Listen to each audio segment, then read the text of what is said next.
what it means. Sunday is Altcoin Elliott Wave Analysis Day. And that is exactly what we are going to do in today's live stream. Let's see if these alts have some potential for future upside, no? And what we need to look out for, what levels to be hit for interesting longs, but hey, also TPs, no? No financial advice. We're on YouTube, but you know, that's what Elliott Waves brings. What's up, everyone? How are you doing? Maybe a band-aid. Good morning, admin. First, almost. Daddy Hartman, good to have you here. Oshin, good afternoon. Corey, Bettina, Adi Sanadi, Steven, Anup, good to have you here, man. Quick Bitcoin recap. Yeah, we can do a short summary while the last few people will vote. I need to put the link in the chat here for the vote, by the way. CQ, Leva, by the way, welcome. Crypto KG, good to have you here, man. Sam, welcome. Shib Army Strong. I bet there's more that enjoy Shib. Yeah, Abid, welcome. Jen, Om Creations, good evening. Sasa Leston, good to have you here. Jose, hope France is treating you well. So far, so good. Can't complain. The weather is great. Great to be close to the ocean, the mountains. I especially love the mountains. And no, it's been great so far. So yeah, so far so good. Harut, Phanom, Rosie, Elon, good to have you guys here. Adam. So what we're gonna do in today's live stream is three things. One, I will shortly update you about a few things with regards to the channel and the weekends, about next weekend and some reasons for that as well. And then two, we start the analysis. We start with Bitcoin for a second because I am going to share this link in the stream. Now, there's already been votes, right? Like, let me turn off the music, by the way.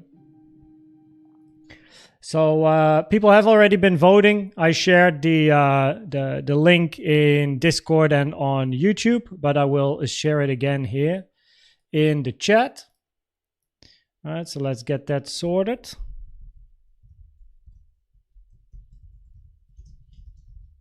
And then while everyone is voting, we'll have a look at Bitcoin. Gotta say, like, compared to Friday, haven't put much effort into Bitcoin. Literally, the only post I made today in Diamond was, yo guys, we touched an 886, so expect the high to be taken. And bet and behold, you know, see and behold, the high got taken. Very, very nice. So yeah, beautiful golden pocket retest as well. Little dip below, but then moved above and the high taken. Other than that, typical weekend price action, of course. But yeah, so what we're going to do in the live stream is first a few announcements and things to talk about. Then we analyze Bitcoin while you guys are putting in some more votes. Then we do the altcoin analysis, right? Usually we have in one live stream between 8 and 12 different alts. So let's see how far we get. And after that, yeah, I mean, then that's the end, no? That's how things roll. So yeah, crypto W Mall. Hey bro, thanks for the advice for the YouTube channel. Some vids doing decent numbers now. I appreciate it. Good to hear, Crypto Mall. Very, very nice. Very, very nice. Keep up the good work. You know? Nice pics on Insta. Great to see you relax. Thanks. Of course, when I'm in front of the webcam, it's relaxing for me. But of course, because I love what I do. But it's nice to share a little bit about life as well, and people get to see another side of me, which they cannot experience when I'm here and I'm behind the webcam. But on Instagram, in case you don't know, please don't go to your Instagram app now and search koenztrading, because the bigger the channel becomes, the more scammers there are. only use the links in the description, right? Or in Discord. I have a separate social media channel in Discord. Only use those links. Don't go to an app and look for the channel, because the chances are high you're going to click on the wrong one. So it's in the description. But yeah, I think it provides a little bit of an extra layer of who is Koen and what does he do. So, it's more live related. Of course, now I moved to France, so a lot is new to me, and it's also nice to bring everyone on the journey of living here. So yeah, I'm definitely more active now on Instagram. So cheers, nice to see you. Follow it. Can we have a look at Nakamoto Games? I love games, but make sure actually to vote for it. I'm not sure if this is an alt. Looks more like a gaming coin or something, or a stock maybe. Entrevo. Yo, Jose, send it in DM on Telegram. I'll make sure to have a look. Ben, how you doing? Happy Sunday. Happy Sunday. Mark, welcome here as well. Okay.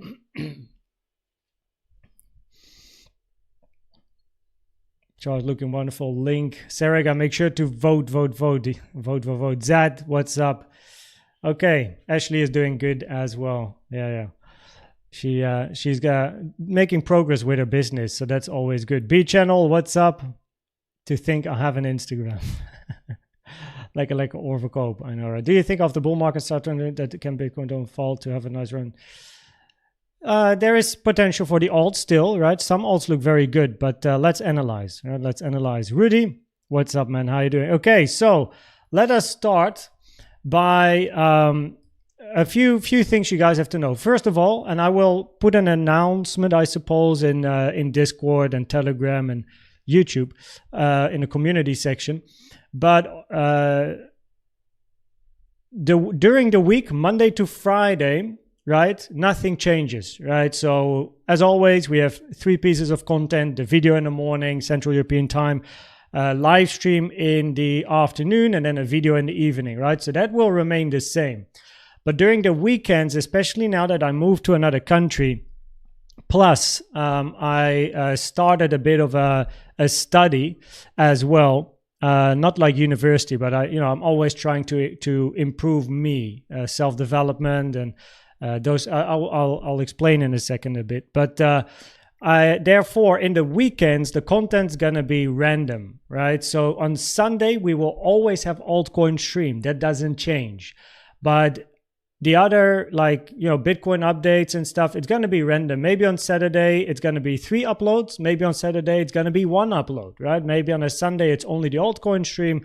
Or on Sunday, maybe it's 3 pieces of content. But because I'm living in the south of France now, which is new, I also want to experience the south of France, go places with the wife, do activities. And of course, during the week, when I upload 3 times a day, it's very difficult to do anything because I can never go away for the day. Plus, I, of course, want to always keep an eye on the community, and I want to answer questions, and I always, of course, do that even in the weekend as well. That's absolutely no problem. But the content takes more effort because I have to be here, I have to make it, need my setup and all that stuff, while I can answer questions on the other side of the country by just having Discord. So in the weekends, the content's going to be more random. Sunday is always going to be altcoin stream, and the study that I am deep diving myself in has to do with wealth preservation and investments, but then specifically into luxury goods, which equals cars, watches, design stuff, art.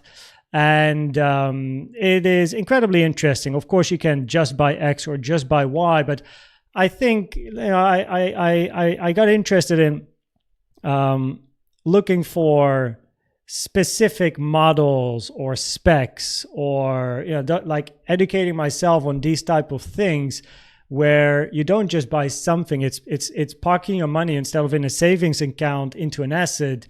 Where it remains equal or appreciates, of course, is the goal, or a slight depreciation, but you still enjoyed the car, right? If you can buy, for example, a great car is a Lamborghini Huracan Performante, right? Now, these type of cars, when they come on the market, the sticker price is easy, 350, something K. You don't want to buy them new. They go back to eventually a base. And once the base hits in about 3, 4, 5 years, that's when they become interesting. And most people buy them on finance, which I recommend basically to everyone really. But and then you hold them for a period of time and you might sell them again for the same price, or maybe even appreciating, right? Higher price. But even if you have a small loss, you still enjoyed the goods. So I'm just, I buy cars and watch and that and this and that, but I want to educate myself more on what particular items are good for wealth preservation. It's interesting. No, it's interesting. That's something I'm learning more and more about at the moment, because you want to invest, but you also want to enjoy life and not just put money in the markets. Or you can buy a great car and have a Lamborghini Huracan in front of your door, but of course it's a pity if it loses 50K because you bought it relatively new, because you didn't have the knowledge about when actually in the cycle to get to it. So it's almost like trading, right? It's almost like trading. You want to buy at the right moment, but you got to educate yourself. So very, very interesting. And next week I will be at the Grand Prix of Zandvoort. So my wife and I will fly there on Friday, and we will be there on Friday, Saturday, Sunday. So I will not have my setup. I won't have my gear. Probably I might have, I don't expect any content. Of course, I can bring a video and maybe make a recording in the hotel room, but I'll be at the Grand Prix. If you are in the Netherlands, you are going to Zandvoort for the Grand Prix, just write me a DM on Discord. I'm happy to chat to you there and see you there. It's going to be a great time. So my dad will be there. Ashley will come with as well. Actually, a friend of mine is going to be there as well. So make sure to let me know if you're going to be at the Grand Prix. So there you go. So summarized, weekend's going to be more random. Sunday is always going to be altcoin streams. I got questions about what the study is about, which is wealth preservation and investments more into luxury goods, cars, watches, bags, goods, not just buying them because I can buy them anyway and I've been doing already, but it's more what to buy and when to buy it to make sure you actually preserve wealth instead of buying something that is in a declining and declining market, you know what I mean, before it eventually stabilize. And next week I'll be in Zandvoort for the Grand Prix. So okay, now while you guys are voting, let's shortly analyze Bitcoin. Honestly, not too much has changed on the biddy. So we still have same scenarios on the 4-hour time frame here. Your bearish scenario here, this one looks very unlikely because of the curvature that we have. If we want to have a WX and a flattened Y, you want to see a bigger push. So at the moment, not really great probabilities. Let's see what the other ones I have here. X moving above A also looks quite unlikely at the moment. And then we have a potential finished 2 or X. Now this one is still very interesting. So at the moment, the probabilities of this move towards the upside here, right? So let's quickly have a look at the chart. Probabilities here are higher for a 3-wave compared to an impulse. If we want to count this an impulse, 1, 2, 3, 4, this has to be your 4, 5. 4 is very short though. But there is at least the possibility to count this as an impulse. But is it nice? No. Probability is arguably a bit higher. It's a 3-waver. But it's more important to look here. And this structure down at the moment has a higher probability of being corrective in some sort of a WXY, right? That's why the scenarios I've just shown you are all WXY scenarios, increasing the probabilities that after a 3-wave structure, we move back up and take 63K at some point. Your most bearish scenario being an impulse down, high is in, 1, 2, and then 1, 2, 1, 2, bigger 3, or 1, 2, 1, 2, bigger 3. It's just low probabilities for many reasons explained over the past week. So I don't really want to repeat that at the moment. Probabilities are higher. You're looking at a corrective structure, which increases probabilities to still move up. And this move to the upside here Yeah, I haven't gone in a lot of detail. We definitely have a bit of a three-way V structure to the upside here. So I am thinking about a corrective move. Now, in a video on Friday, I said 55K is interesting, 65K imminent. That's interesting support still. So it's definitely worth keeping an eye on. And I will keep an eye also on the CVD divergences as price is moving and retracing here. We have a daily just above, daily naked point of control just below. And then I have this blue box here, which includes what exactly? A daily and a range value area low, 50, 57, 6K. So yeah, not much has changed. Your bearish scenario, a better fitting bearish scenario would be a diagonal structure. But your wave 3 is a little longer than your wave 1, right? So we move below the 1-to-1 here, which is not ideal for a diagonal, being a 1, 2, 3, 4, and then a wave 5, then retrace and continue. So yeah, the probabilities remain higher to look for a corrective structure here, and therefore probabilities higher to still move towards the upside. But yeah, it's not like, wow, this is an awesome impulsive structure. So I will not be surprised if we actually do touch that 55K that I mentioned on Friday, which has to do with scenarios like this, but then mainly the yellow line where you have a zigzag, double zigzag, or corrective structure up. Potentially a zigzag here, looking for another three waver. I have to analyze the markets, but that's for Monday because we're going to jump into the alt. So nothing changed. Probabilities on the weekly for Bitcoin remain higher to look for all-time highs. So that is more longer term, right? And on the 1 hour, 4 hour chart, the probabilities 1 hour are higher. This is corrective, right? Three-wave structure, and still look for price to move up, but be aware that taking the low would be no problem, and then look for signs of strength in case we don't continue. At the moment, this is very would be nice to at least retrace and then observe. But on the 4 hour, probability is still higher to take out the high. So that's that. Okay, let's look at the results of the vote here and start. Right. So Solana, Link, ETH, SUI, near. I see other ONDO Matic rune. Okay, not bad. So that is what we're gonna do. We're gonna start analyzing. Quick little look here. We need a collab.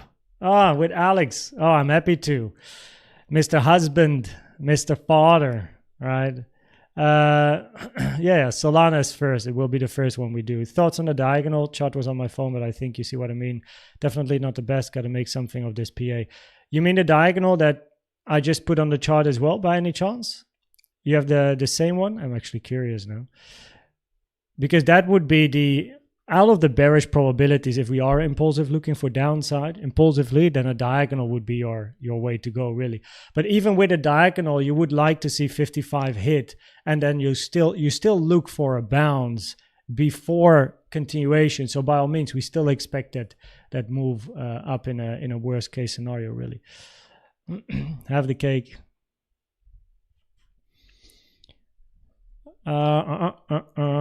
Yeah, V8, V10s. I mean, Lamborghini now has a hybrid car on the market, or it's coming.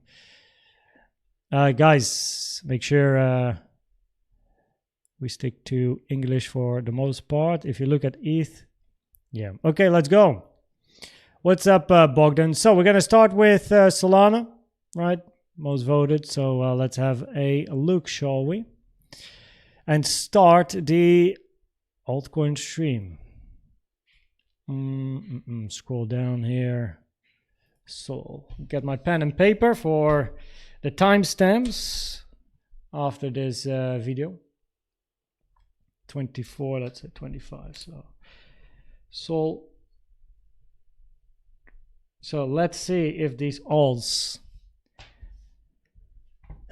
have any chance. Okay. So cool. So Solana, very nice. Counts very easy as well so far. And it's been moving up. Highest probability impulsive structure. It's what you see on the chart, where we are looking for 1 2 1 2 and then 3 4 5 4 5, right? So you're basically looking for, in this case, 2 more pushes up. Your arguably more bearish impulsive scenario is you already have a finish 3, finish 4, finished 5 in white, and you expect only 1 more push up, where this is then a blue 4 and a blue 5.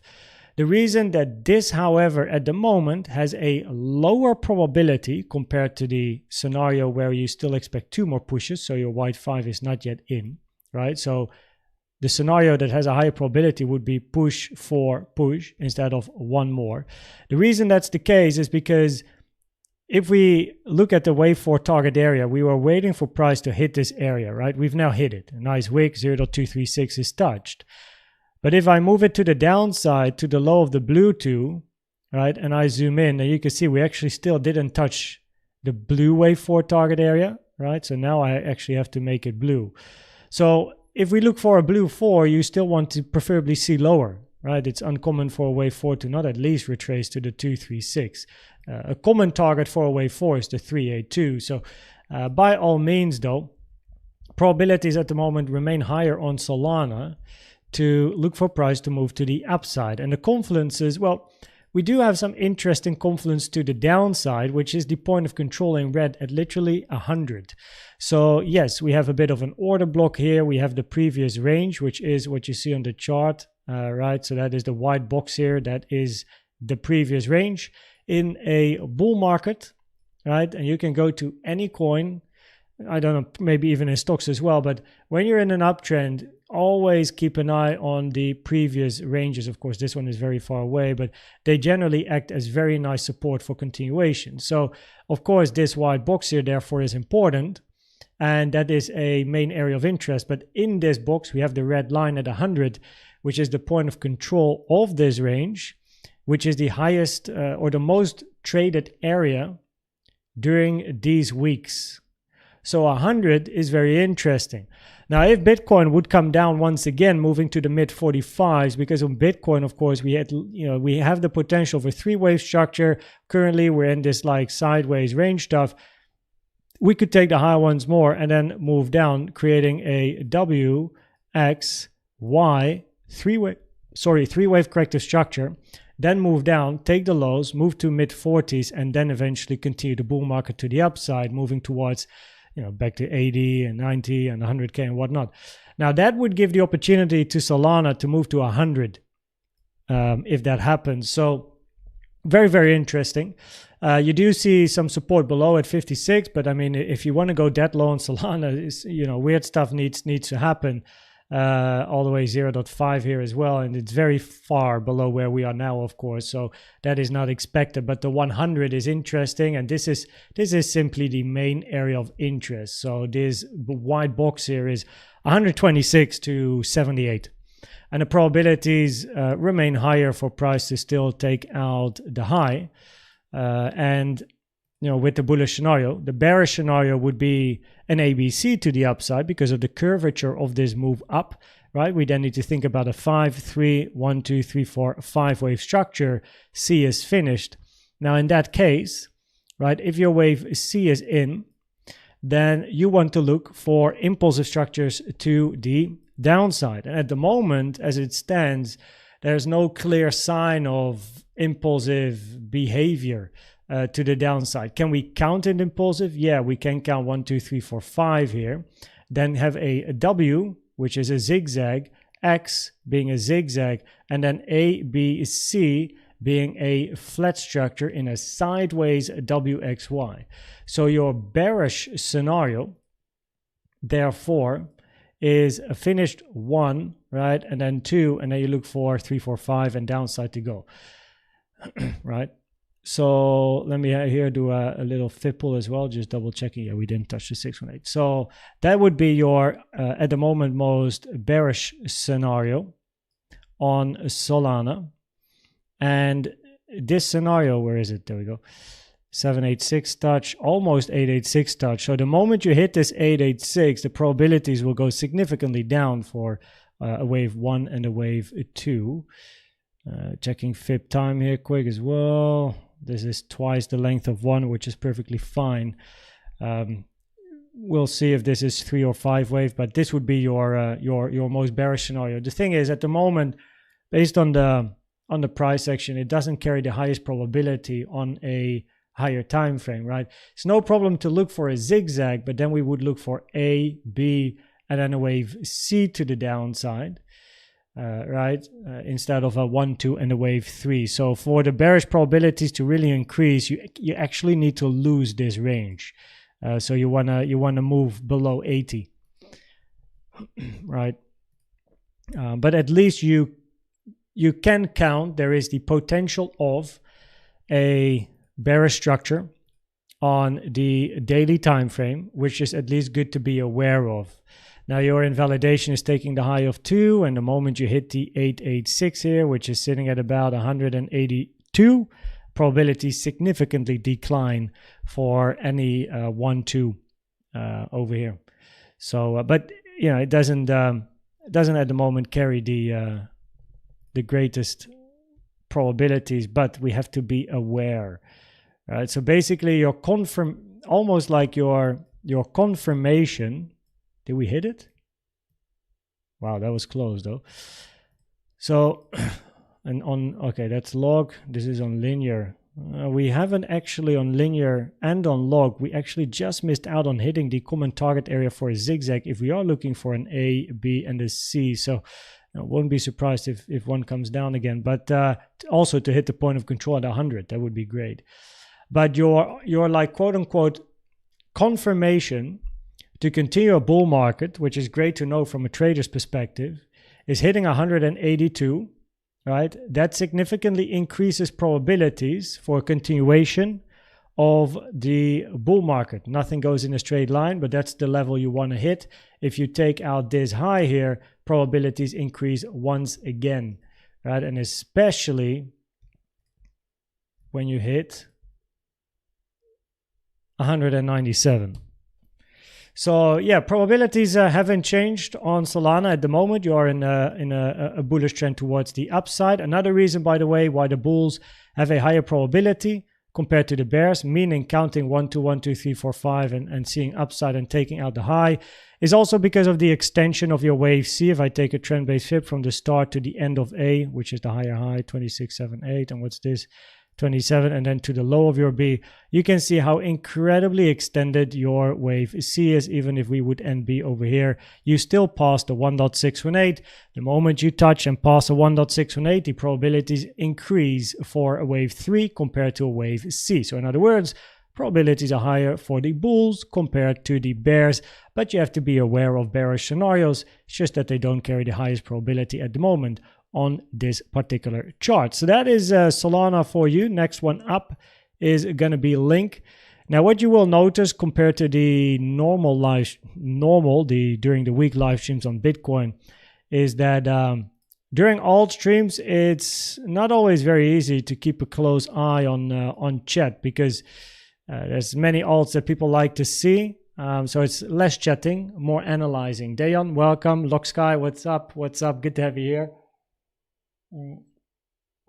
But yeah, so second one is Link. Let me write this down. 34.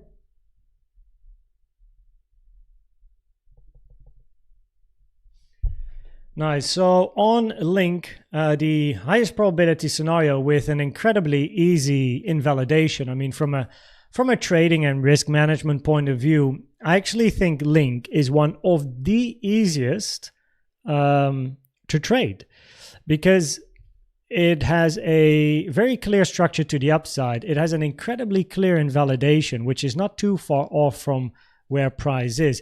We found support on the golden pocket 786, most common target area for wave 2, and it's you know, how far away from all-time high? It's like 400% away from all-time high. It is currently about 50% away from the invalidation. You know, with solid risk management. Now personally, I recommend everyone to know what their own risk appetite is, but I like to risk 1% a trade. The moment my stop loss is hit, I don't get wrecked. It's one of the easiest alts really, but your higher probability scenario on Link at the moment is still a 1-2, where this move to the upside is then your wave one, right? So obviously, because if you get an impulse up and it looks like a very nice, right? 1, 2, 1, 2, 3, 4, 5, 4, 5. The moment you get an impulse up, you gotta analyze: is this a wave one? Is this a wave A? Or is this a wave C? If this is a wave C, it's bearish and you take the low now, right? But then you want the probabilities to increase for this to be a wave C.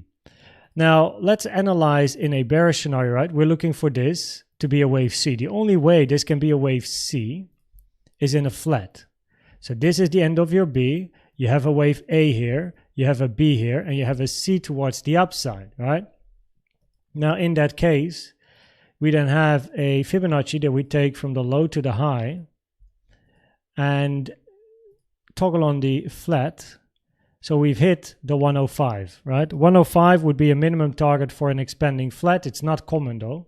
And then you take a trend-based strip from the start to the end of A, or the highest point in A, and then look at your wave C. Now, you can see that once again, your wave C it's very extended. It's a very, very long wave C. Let's see, where did we go? 2.618. 2.618. Wait a second. Let me go to, there we go. So the 2.618 is a target for a wave C in an expanding flat, right? Now, in an expanding flat, your most common target would be 1.236 to 1.38. And the 1.618 would be common target. 2.618 is less common, but still a target. So you can't invalidate an ABC, but from a probabilities perspective, it just doesn't look as clean. Now, one thing that does make me doubt a little bit about Link is the fact that we have been ranging here for so long, made a quick move down and moved up impulsively. So we have a move down, move up, move down, right? Very easy, like it's a three-wave structure. Now we want to end a corrective structure at this low to be bullish and look for 1, 2, 3, 4, 5. So in other words, the whole corrective structure on Link has to end at this particular low. Now let's see, what do I have here? Oh, that's not my... Wow, that's old analysis. Probably I just keep it because it's fun to look at. Okay, a very, very old analysis, but I don't really have A, B, C I thought of back in the day. Old. This is Koen analysis of 2021, 2020, early 2022, I think here. So not bad. We never got that big move towards the upside, but yeah, not bad. So yeah, of course you want a structure to finish at this low, and it's not too easy to count a nice structure at the low. So we can at least have a look at it. Do you think the bull run is over? On Bitcoin, the probabilities at the moment on the weekly remain higher to still look for higher.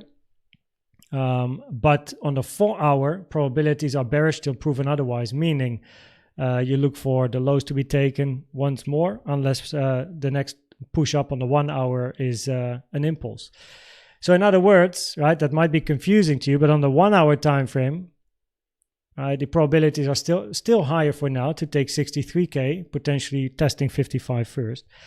But because of the three-wave nature on 49, from 49 to into the 60s, it's very three-wave, increasing probabilities for it to be a three-wave instead of an impulse, and therefore increases probabilities to still take the low, which is something we got to keep in mind with the alts, which is also the reason why I like to talk about Link, and in particular about this range here. So if this is a ABC. So what is nice is you have low 1, low 2, low 3. So you have right. You have a bit of a diagonal structure there, which is quite nice. So you then have your A. You can have a B, and wherever B doesn't, can even finish here. But then you want a C to the downside, or a WXY. But then you get this range and one more low here.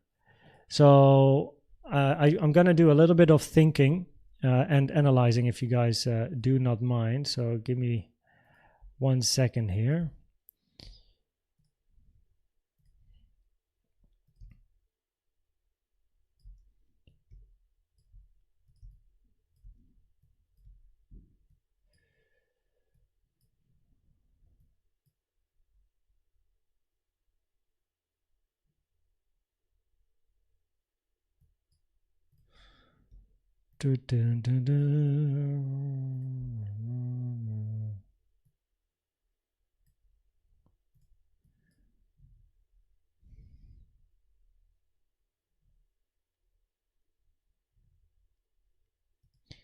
We definitely, of course, want to look into a zigzag or double zigzag. But if this is a zigzag, 1 2 1 2 3, we want a 4 5 4 5. The issue is we never took this low before making the low, so we cannot count this 1 2 1 2 3 4 5 4 5 unless the first 5 is a truncation, which is very rare, never preferred unless everything else fills. So your alternative would be to count this as this is your end of a ABC, 1 2 3, very long 4, and then you get your wave 5 towards the downside.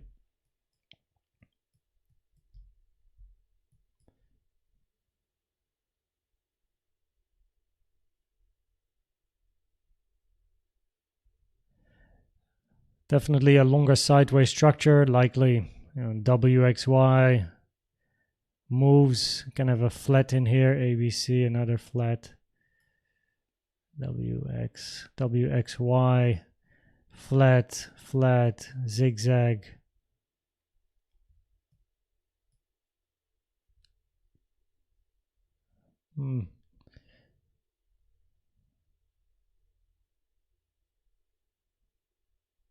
WXYXZ even potential. It's one of the things that does come up here. But that is a very long wave 4 in wave C. But that would be the only way to really end something here. So I would, in a bullish scenario, preferably we got to end it somewhere here. But then it's what A, B, and then your C is down here. And then 1 2 3, you have a very sideways and a 5. Now of course your 5 has to be a 5-wave structure. We can't end our wave 4 sooner. 1 2 3, this needs to be 4 5, but that doesn't work, so we need to end wave 4 here. Because wave 5 can only be an impulse or an ending diagonal. And in an ending diagonal, you're looking for low 1, low 2, low 3, right? You're looking for 3 lows before continuation back towards the upside. So this has to be the last low. But from this high, yes, you have a low 1, a low 2, and a low 3, but your 4 went above your 2, which isn't allowed. So 1 2 3, not lower. No, we have to finish our 4 here. But if this is an impulse to the downside, it is not a great structure. You can't count it 1 2 3 4 5 because 3 is going to be your shortest wave structure here. This has to be your 3 in that case. So yeah, definitely keeping in mind a wave C. And that would be similar to Bitcoin, where Bitcoin moved up from 53K to 70. Counted as either a wave 1 or a wave C, which turned out to be a wave C because we took the low. No? So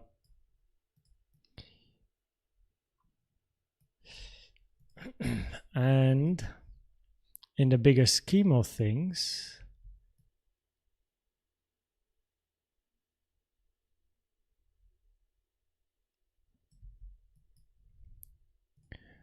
counting.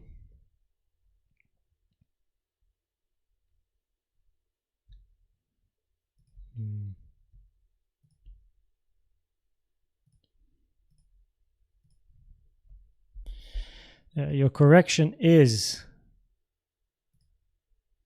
time-wise long enough. So yeah, it doesn't remain, or it doesn't change the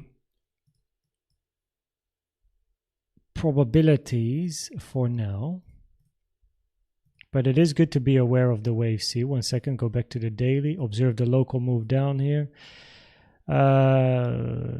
Okay, yeah. So the the probabilities here on the daily from the high down 3, 3. So far another 3. WXY double zigzag potential. Did we touch the double or the 0.7 here or not?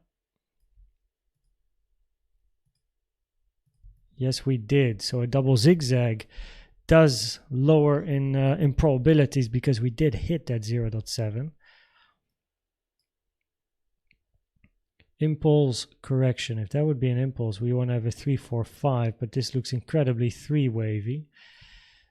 So it's not an invalidation, the 0.7, it just impacts probabilities.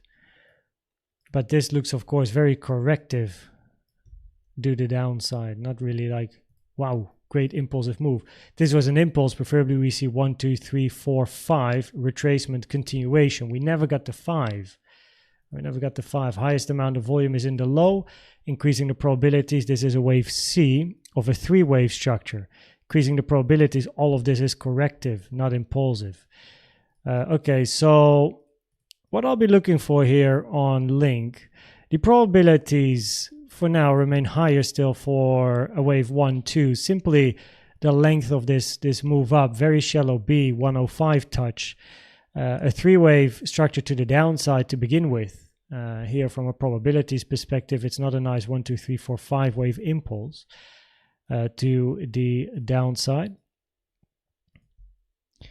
The invalidation is incredibly clear and also easy. We have bounced in the 1 to the 1.236 area, which is your common target area for a wave C and a wave Y, for a WXY or ABC.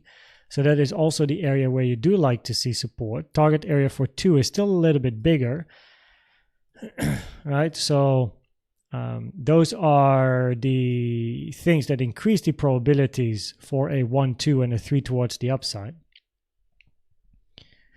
What lowers the probabilities, or what increases probabilities for the bears, is your arguably 3-wave structure here towards the downside to create the low.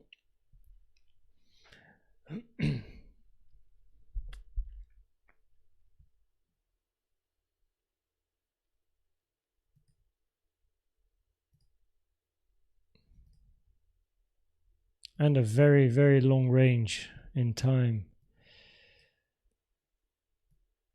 Now, what do we like to see to increase the probabilities for the bulls? I mean, quite simply, your main area of resistance is this.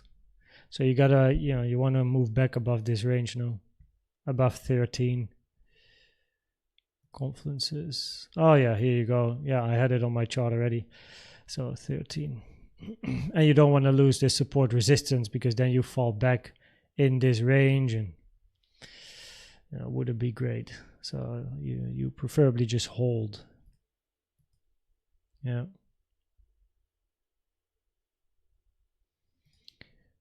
So very, very aware of the bearish scenario, but we can't yet give it the highest probabilities. That would be a 50% dump. I mean, Bitcoin has to basically lose the bull market probabilities for the alts to move that low. No, I mean, even if Bitcoin would move to 45, I can't imagine an alt going down a 50%. Oh, well, never say never though. When was this? 22nd July, weekly chart, past 2 weeks. When Bitcoin moved from 70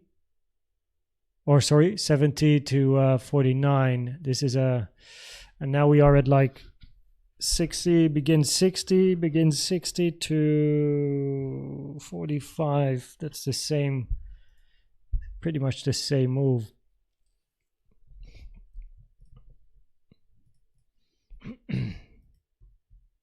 Yeah, not yet a clear sign of strength, but the probabilities from an Elliott wave point of view remain higher for the bulls, but you don't want to go a lot lower.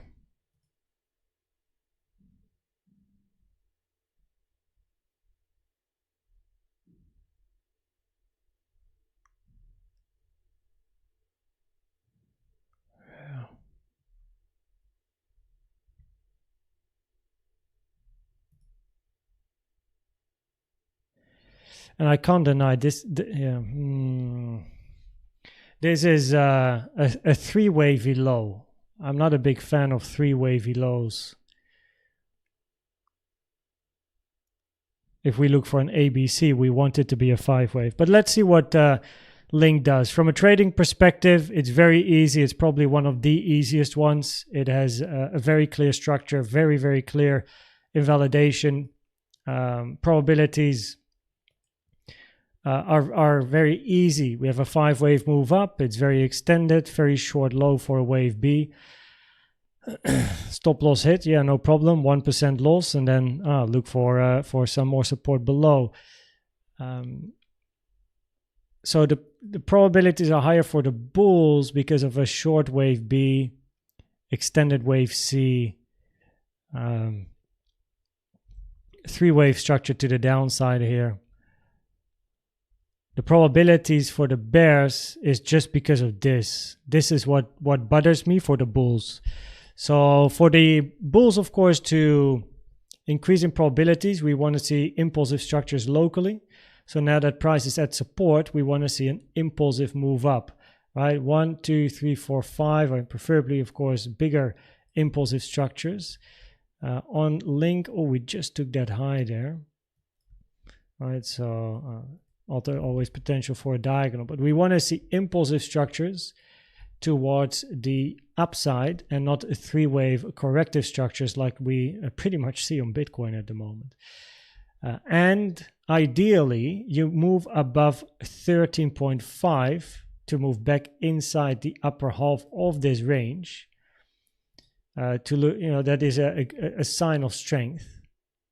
Right, move above this support resistance area, which has played an important role in the history,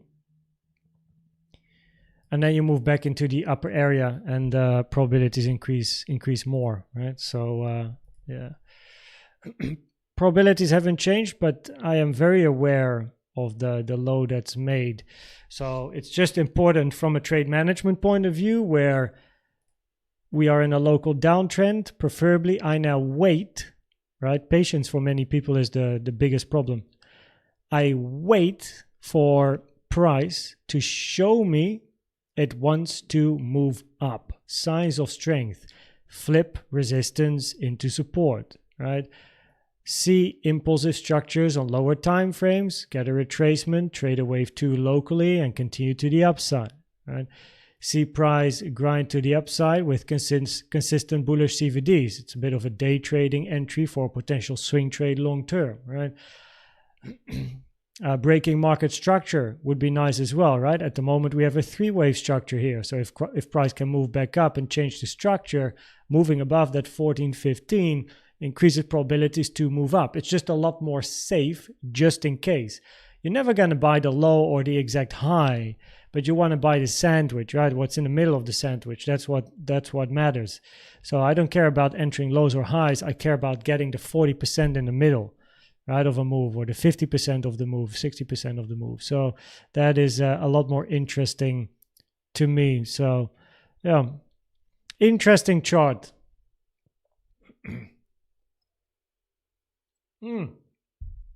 Henrik, I still have to replied to your email you sent recently. I see your name, makes me think. What's up, the folks? Corey, how you doing? Thunderin, welcome. Can you show us how do you measure time distance between 2 and 4? Very short. 1, 2, 3, 4, 5. Take a FIB time, trend-based FIB time. You can find it here.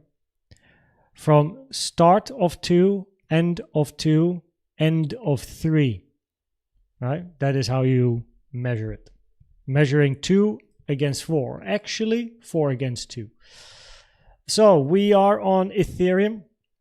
We actually, a few weeks ago, we did an analysis on Ethereum. So let me just run you through all the scenarios and then the probabilities. So on ETH, right, we have this bearish scenario.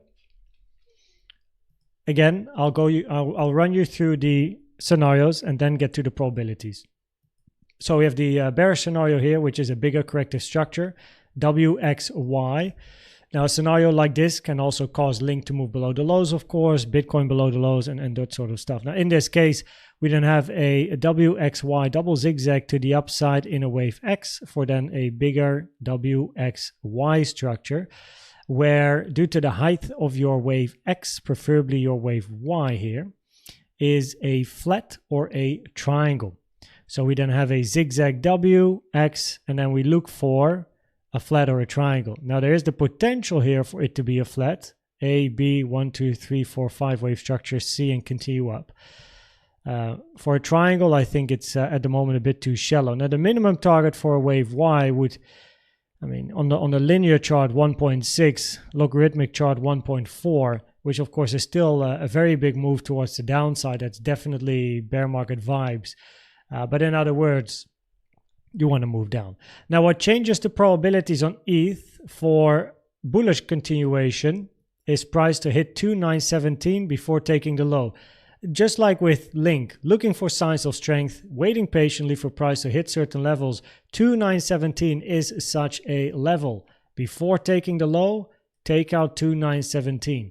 The reason that's the case is because then the probability significantly reduced for a 1, 2, 3, 4, 5, right? Officially, we can say, okay, there's no overlap allowed between the wave 1 and the wave 4. So arguably, probabilities for the bulls increase if you head to 821. But I prefer to be safe than sorry instead of finding myself in a 1, 2, 1, 2, which is still an opportunity if you hit the golden pocket. But 2,917, that's where probabilities do increase for the bulls. Alternatively, you have a triangle here. It's still early to call triangles, but this is still a scenario to at least keep in mind. And for the bulls, a 1-2 or very simply a double 1-2. It doesn't matter. Your invalidation in both of these scenarios are going to be the same. Invalidation is always going to be 1.5K, and you're always going to look for a wave 2 here towards the downside in a 1-2, and you want to see price continue towards the upside.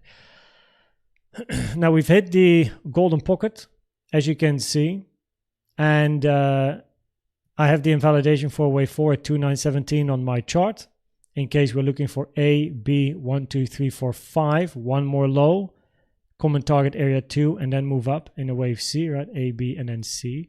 So I have it on my chart because that's an important level, and the invalidation at 1.5. So we are on ETH a little bit in limbo. If we hit 2,917, probabilities increase for the bulls, but we haven't hit it yet. So it's difficult to be very bullish on ETH because of this structure to the upside looking very three-wavy. We never got clear continuation, and a wave 1 has to be an impulse to the upside. So we want to count it as a 5-waver, 1, 2, 3, 4, 5. Where is our wave 2? And if you do count this as a 1, 2, and you look for 3, 4, 5, then where is our wave 4, right? It's almost like we're missing a structure. Just by being on the weekly, this is very much like a 3-wave, not a 5-wave. So makes you think of the potential WXY, which has a higher probability than a triangle, as long as a triangle is not at least ending a wave D. So the WXY would have priority over a triangle. Now, wave Y, right, 0.618 is a target, but in a sideways structure, sideways WXY, right, there's no musts, but it's common. But for a wave C, if this is 1, 2, 3 is already in 4, 5, you don't really see price move to 1.4, I think. So I wait 2917, hit that, probabilities increase for the bulls, because for the bulls at the moment it's just quite difficult to count this as an impulse. It's just the way it is. And what does increase probabilities for ETH to still take out all-time high at a later stage is the 886 that is touched on the weekly time frame here, but also locally taken from the high to the low. Even locally here, we touched the 886. Now, if people have been here on the channel, even today on Bitcoin, by the way, we saw the 886 play out. Might have to refresh my chart here. Let me double check. So the 886 probabilities, always effective. They played out this morning as well with this high here on Bitcoin. Move up, touch the 886 to the golden pocket, came back up, took the high. The moment you hit an 886, the probabilities increase to take the high where you pulled, or the low, where you pulled the 886 from. So the 886 is rare for a wave 2, common for a wave B or a wave X. Increasing probabilities, any move down is corrective, not impulsive, which increases probabilities to still take the high at a later stage. Right? It is very common for an 886 to move down to the golden pocket, which we have also done. So I can put this on my template here, 618. So there you go, right? There we are. We're literally at the golden pocket now, which is always interesting. Support after an 886 touch.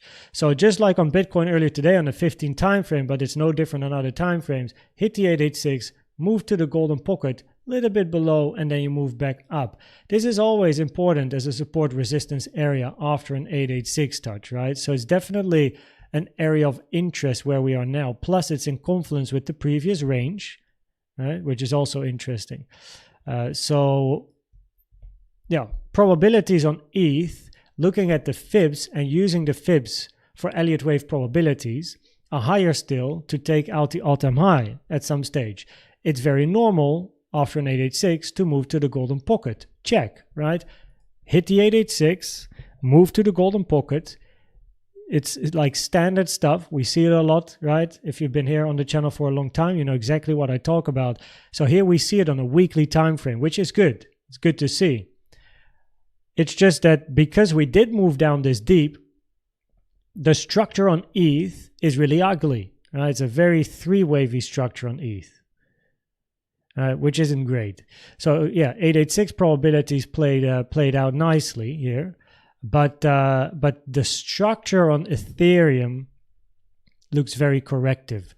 So hit 2917. What was it? 2917, I think. Yeah, 2917. It invalidates a wave 4 for potential 1, 2, 3, 4, 5 wave down, increasing the probabilities that we are looking for another 3 wave. A, maybe B finishes here, and then a C down, and then we look for price to move back up after support on the golden pocket. Right, but by all means, it's not like Ethereum is shouting bullish probabilities at the moment. Right, it's definitely not the case, and that is because of how do you even count a nice impulse in here? I mean, I have counted many charts throughout my career. And these are the only, either 1, 2, 1, 2, but by all means, this has to be a 1. We can't count 1, 2, 3, 4, 5 because there's overlap between your 1 and your 4, which isn't allowed in an impulse. So we can't do that. But just to show you how shitty the structure is to the upside, look how straight it is. There's no retracement here. Gives very wave C vibes as well, by the way, the fact that it is so straight without clear retracements. And then you have this structure here with a lot of overlap, right? Move up, down, up, down, up, down. It's like a staircase, right? You have overlap as price moves up, which is also not really what we like to see. All right, 1, 2, 3, 4, 5. Okay. But if this is a 1 and we look for 2, we don't have a 3, 4, 5, right? This can be 3, but we don't have a 4 and a 5. We can't count this as a 3, 4, 5, right? So you can just, I don't have to convince everyone. Every basic Elliott wave analyst should see this. This looks better as a 3 wave than a 5 wave, which is a problem for ETH. At least when we want to count this low as a 1, 2, 3.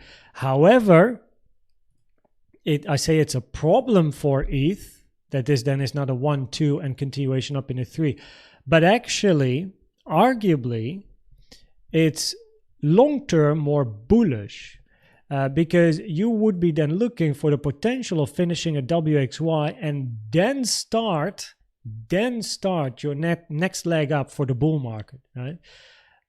So because the probabilities don't change due to the fibs, right? Fibs take and touch at 886 touch here and here, increasing probabilities that also this move down here has a higher probability of being corrective in an ABC or WXY. ABC would be preferred though, because of the 886 touch that we have here. So probabilities are lower. This is a 1, this is a 2, and you're looking for a wave 3. Right, which then is extended, and then another 4 and another 5, because we touched the 886 here as well. So therefore, probabilities on Ethereum remain higher to look for up. We hit the golden pocket, keeping an eye on levels that change probabilities, moving support and resistance or resistance into support, right? We have a very, very clear support resistance area. If you hit 2917, by the way, that is not a buy order, no financial advice, but that's not a buy order for me, but it's a level of interest from an Elliott wave point of view. Because of course, 2917 is literally at this support resistance area, right? Of course, if you can pass it, retest some nice bullish CVDs, I'm in, looking for up. But you need a clear plan. What are you looking for? Levels to be hit, increases probabilities or decreases probabilities, and then you look for interesting entries.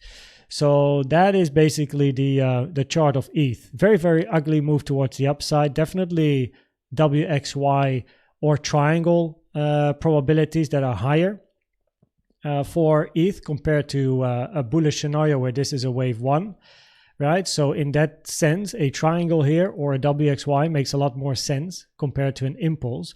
Increasing probabilities for sideways corrective structures on ETH, but weekly, monthly, higher time frame probabilities remain higher to still move up because of those 886 touches, right? Increasing probabilities, this is corrective.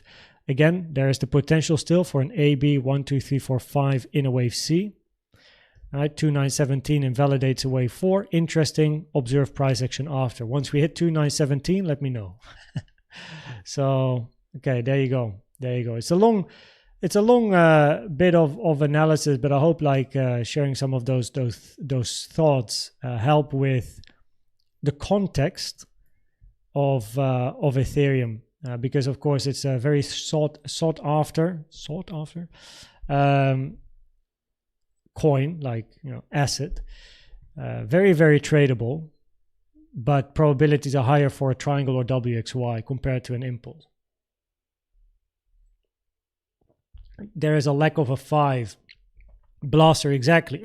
So with another low on ETH, you would create a 5 as long as you don't hit 2917. Another low is surely on the cards.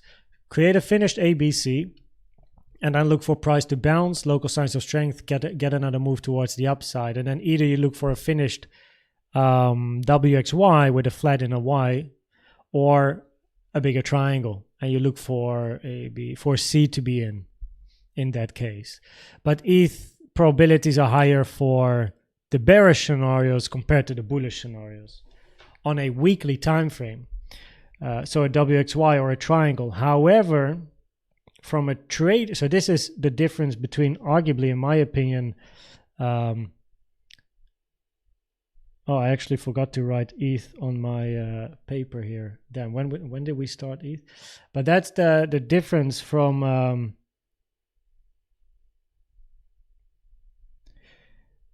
probabilities versus tradability. The probabilities on ETH are higher for the bears, WXY or a triangle, due to the ugly move up. Low probability, it's an impulse. But from a trading perspective, the probabilities are higher to still look for higher on ETH long term. So when I think myself about swing trades, I'm not interested to short, no financial advice, but I'm not interested to short, even though there might be another leg down. I'm much more interested to buy into strength when I see it because of the 886 touches and a WXY with the potential of a bigger impulse up or a triangle and another leg up for all-time highs. Because the probabilities on the monthly and weekly are still higher, right? Unrelated to the individual scenarios to look for up. It's just that when we look at Elliott wave scenarios, we look for the WXY or triangle at the moment. So here we have SUI, no idea. SUI. I never really trade alt, so you tell me. What's the time? 111. So here we are. SUI. 1 second here. 1, 2, 3, 4, 5. 1, 2, 1, 2, 3, 4, 5, 4, 5. Okay, that looks like an impulse to the upside. 786. So how I counted that is 1, 2, 3, 4, 1, 2, 1, 2, 3, 4, 5, 3, 4, and then your 5. That would be your bullish count. And then you have another 1, 2, 3, 4, and a wave 5 here. Wait, do I already have something going here? Yes. Oh wait, I already have all this stuff. What am I doing?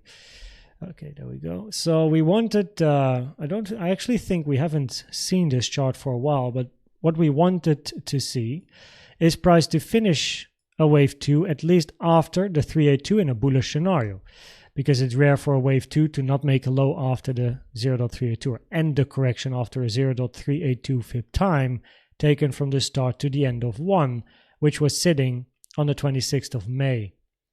All right, so it is, this is the 2-day chart. Let's go to the weekly. So it's good to see that price made this low, hit the support, and we have a reaction. Now let me check what this is. Okay, so group 2 is simply the confluences. Makes life easy. We don't have a lot of data to work with on SUI. Right, so yeah, I mean, what to say? You know, we hit support, 786, common target for a wave 2. Preferably in this case, though, you are finito with your wave 2 here. Because if you come down once more, the 886 is looming. The moment you hit the 886, very rare for a wave 2 to find support on an 886 and then move up in a wave 3. So the moment you hit the 886, any move up has a higher probability of being a C or Y, which increases probabilities again to take the low. Now, mind you, right, 886, potential for golden pocket, and then continuation, right? Definitely something that's on the card. Preferably, though, in an impulsive structure, you look for a wave 2 to be finished here. You hit your final area of support daily, the box here, very, very nice, 786 touch. I don't even really need the golden pocket on the chart anymore. Neither do we need this. Yeah, we do. Maybe it can act as support again, right? Support, lost, not acting as resistance, potentially coming back. Typical head and shoulders structure. A head and shoulders is, by the way, a trend change pattern, right? So that's preferably something you see at the end of a bull or a bear market. In this case, a bear market on the daily, no? So that would be something to look out for. And that now means that if we preferably have a low in here, we of course want to count this structure to the upside as an impulse. So let's have a look.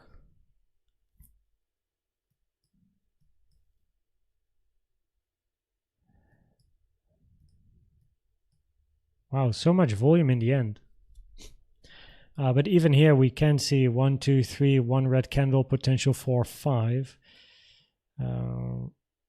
1.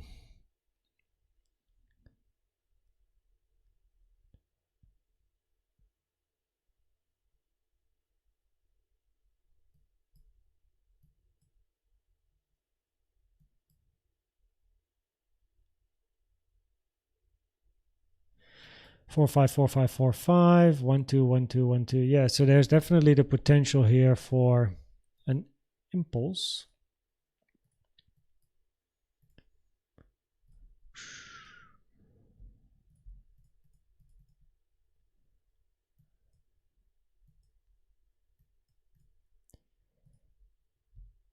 Curious to see where our support lines up. Golden pocket. Not far away though. Common target area for your wave 2 would be funny for head and shoulders. Did we touch the 382? Yes, we did. So the 382 is a minimum target. Wait, what percentage are we talking about here? Over 100. Okay, yeah.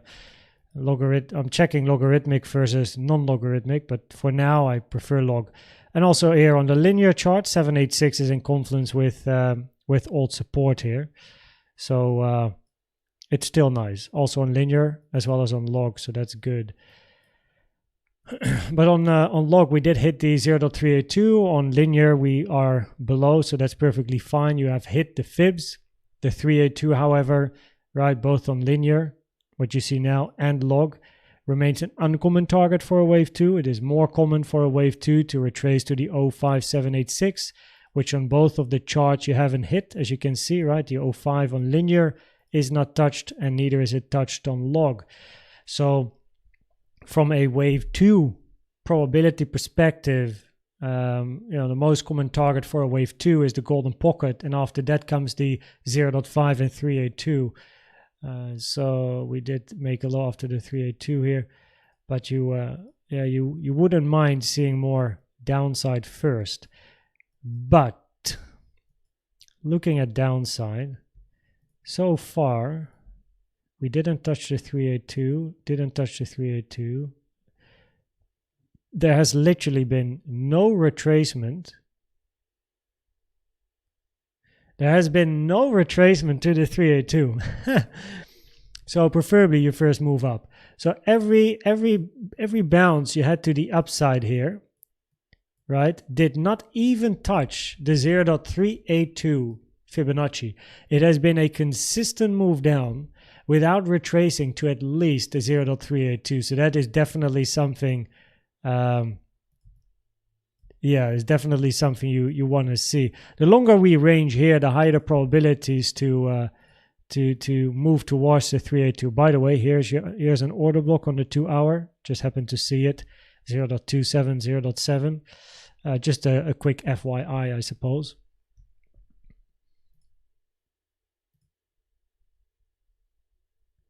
We also in the gap now.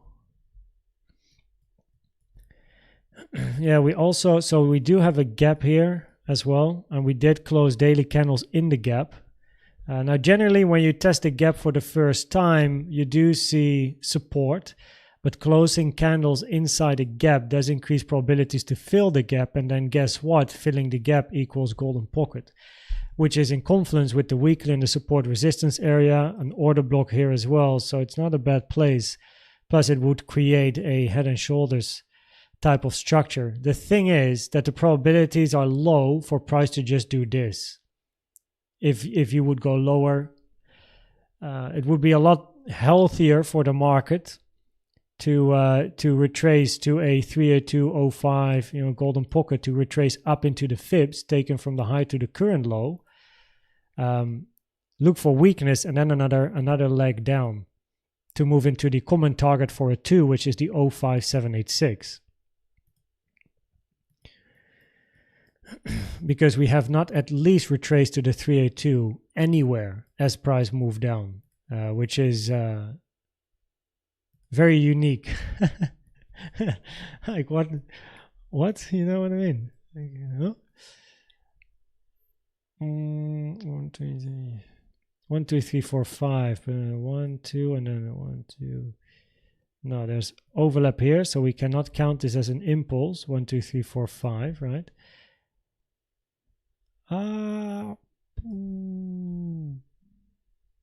Wait. 1. Very short though, but no, it doesn't make any sense, man. 1, 2, 3, 4, 5.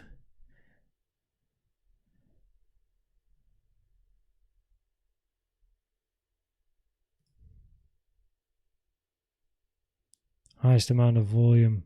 1, 2, 3, 4, 5. 1, 2, 3, 4, 5. 4, 5. 1, 2, 3, 4, 5. The problem is overlap. Yeah, you also have. So what I'm doing now is just looking if we can count this impulsively, right? And for an impulse, there's one of 3 structures. You need either an impulse, which is 1, 2, 3, 4, 5. No overlap allowed between a 1 and a 4. 3 is not allowed to be the shortest. A diagonal, or a multi 1-2. Well, multi 1-2 has low probabilities because we never got a big downfall, right? So in a 1-2-1-2, you want to see 1-2, 1-2, and then boom. And that didn't happen. And now we go sideways. We have gone sideways longer so far than before, pretty much. Even here. Yeah, we have passed the 1-to-1. So it's the longer sideways range at the moment. Now at the low, though, you did touch the 886, so probabilities remain higher to still take out this low, right? So the probabilities are higher. You're not yet finished with price at least moving down to take out the local low and take it from there. If price continues ranging here for a longer period of time, one scenario that I automatically always think about is a flat, where you have a grinding range. It's what happened on Link. It's what happened on Link, right? You get this range, takes like ages, and then you grab the liquidity and you move up C. But then in Link, of course, the question is A or 1 or C. It doesn't matter. But you get this, and then you get your second leg down on SUI. So you have and then you create your bigger range. Because at the moment, the longer price is ranging here, the higher the probabilities are for price to move into the fibs above. Right? But just be aware of a flat, because we did touch the 886. Probability is higher locally to still take out this low at some point. But the longer we range here, the higher the probabilities for a flat. You take the low, you move up, hit the fibs, look for signs of weakness, come down, move into the common target area for 2, 05786, 0.72 to 0.55, which includes support. And then look for continuation. Eric Lambo, I like your name. I like your name. Yeah, I'll make sure to check it out, Eric, and we will get you sorted very soon. Welcome to the team, by the way, man. Welcome. Great to have you here. Top step of the podium. So, you probably filled in the form, right? So I'll make sure to get you sorted after the live stream. Thanks for mentioning it here as well. And welcome to the team, man. Welcome to the team.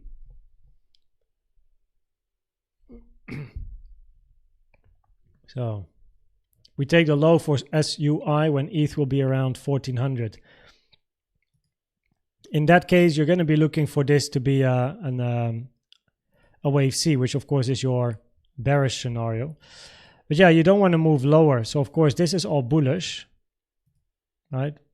So this is your bullish scenario where preferably you look for downside first. Now, locally, probabilities are higher to move down to take out this low. Even if you would move up now, without taking this local low here, probabilities would still be higher to move down. But something that I would think about is A, take out the low, B, get a wick, C, move to the upside, and then get another leg down. That would be more interesting.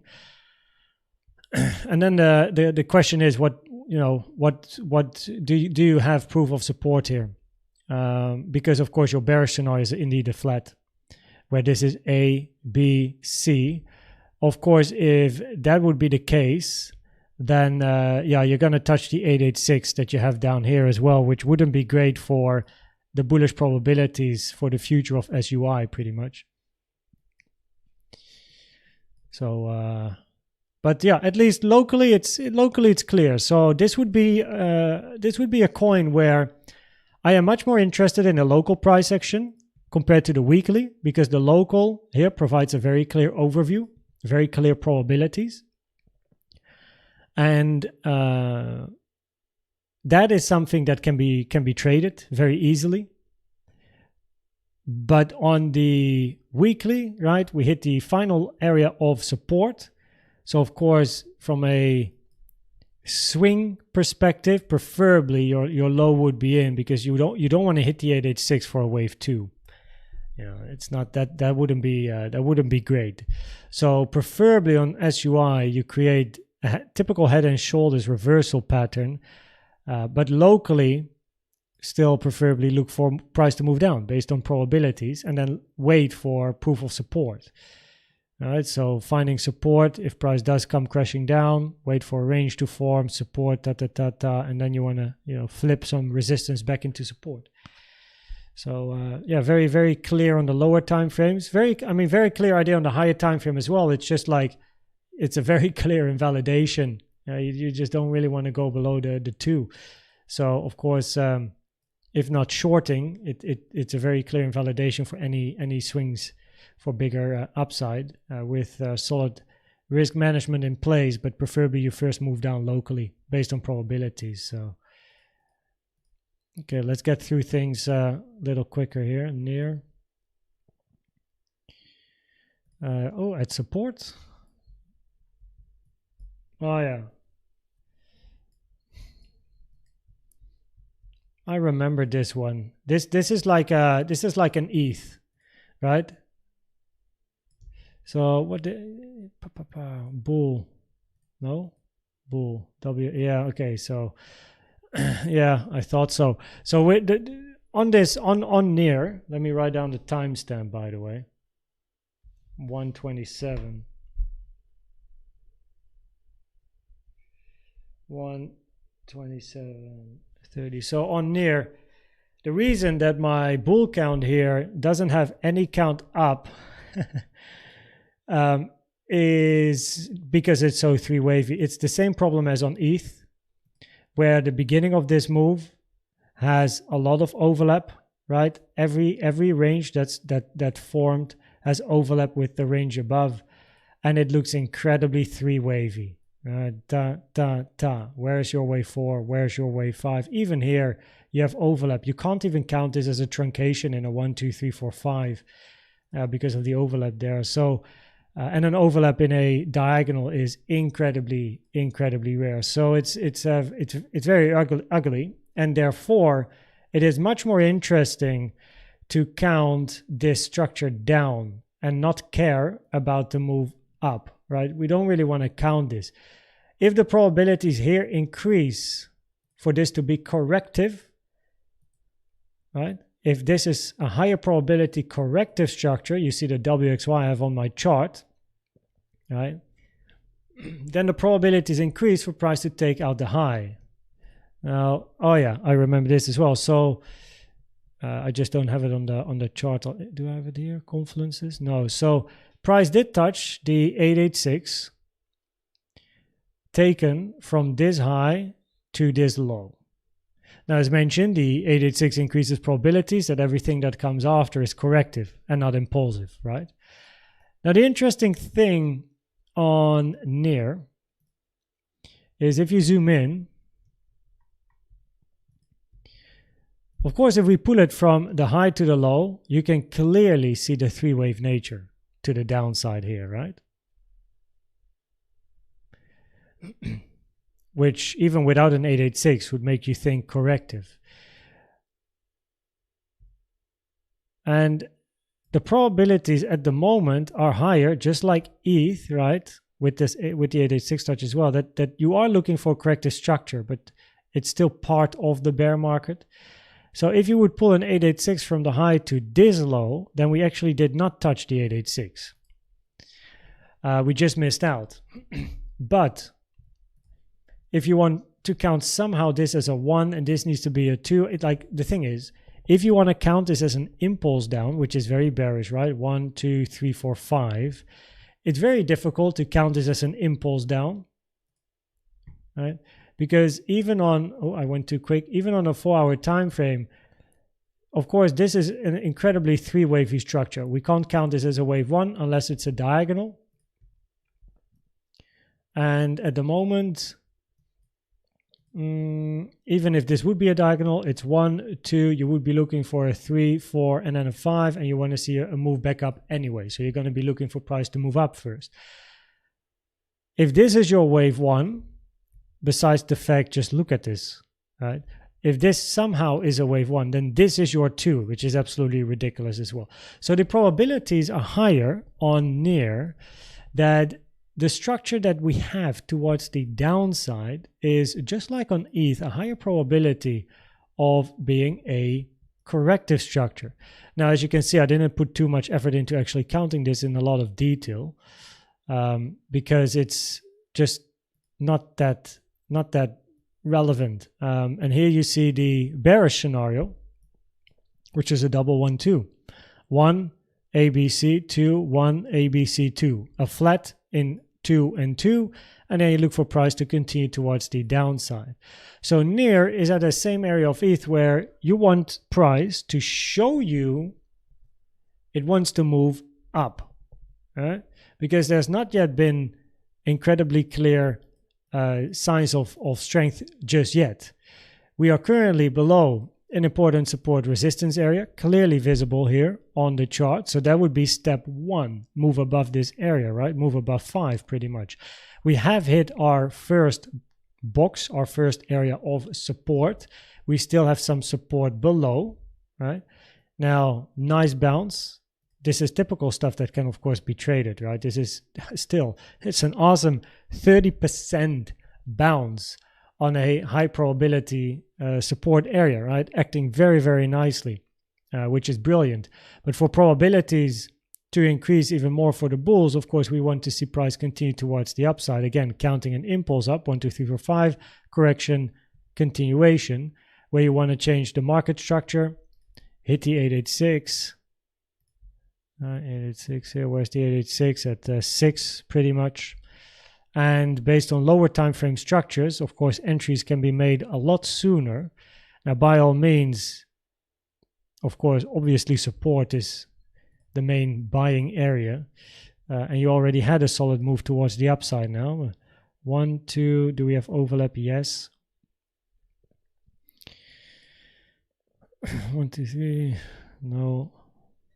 1, 2, 3, 4, 5, 9.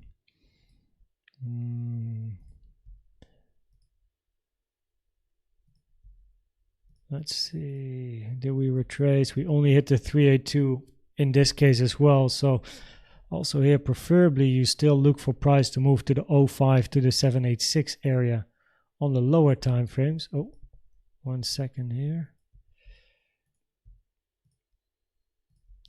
Okay, we at least hit a 05 as price moved down. So yeah, exactly, it's very similar to ETH, like Gabriel says. Higher probability, you're looking at a corrective structure, which increases the probabilities to look up on a weekly time frame. When we see some proof of support at our identified support areas, which starts right here. Now, preferably locally, we do move in the 05786.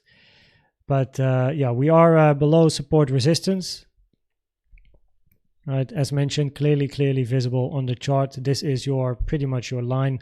Move above 5 would be a sign of strength. What's this? Failure area. Yeah, of course, change market structure. So you're going to move up to 6. If you are at 6 before taking out the low, so moving above 4.5 increases probabilities for the bulls. If you move up to 6, probabilities are higher that yeah, you have a three-wave structure before making out or before taking out the low, of course. So you want to move up, hit this, higher probabilities to to continue because of the 886 touch. So I mean, it's a very ugly move up, very much like ETH. Exactly, Gabriel. Very three-wavy, very corrective, but doesn't change the fact that also here this move down has a higher probability of being corrective. We look for a three-wave corrective structure, currently at support, point of control of this range as well, bit of structural support, still got some support below. So we are now in areas of interest and look for signs of strength, which starts with flipping some levels, look for bullish CVDs, look for impulsive structures on lower time frames. You know, that's pretty much where it goes. So yeah, higher probability on ETH, or on NEAR, to still look up and price to take the highs on a weekly time frame. But from a trader's perspective, interesting to look for signs of strength now that we are hitting support levels. Vitality versus Navi. Ooh. Is that the yeah, finals, yo? SEI.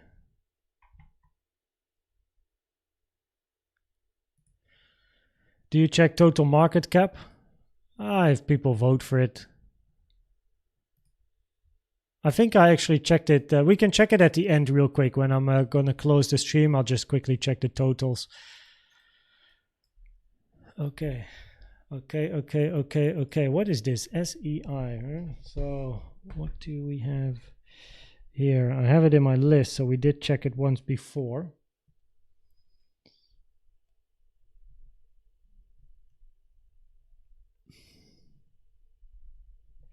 Yeah, the grand finals. Yeah, it's Sunday, best of 5. I've been to Katowice twice, Antwerpen. That was great as well. Took Ashley with. Okay, so let me first check my folders. Confluence, we are at support. No surprise. Which is arguably your... Oh, the next would be 0.15, which is a big drop compared to where you are now, though. This is old stuff, WXY, very, very long time ago, and the bullish 1-2. Yeah, I mean this is the same as what's the other chart with not so much like history? Was that SUI? SEI and SUI.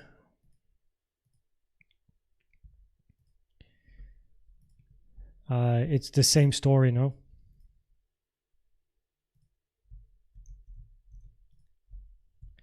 Whoop.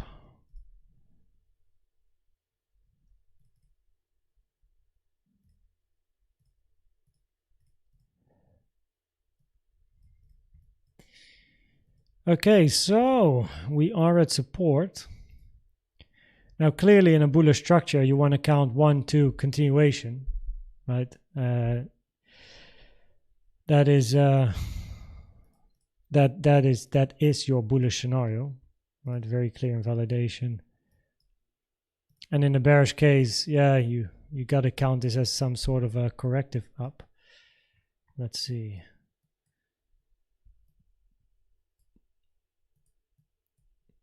It doesn't look too bad as an impulse to the upside compared to a three-waver. Of course, as a three-waver, you want to have an ABC because of how steep this move is. Or a WXY double zigzag, right? WX and then a Y.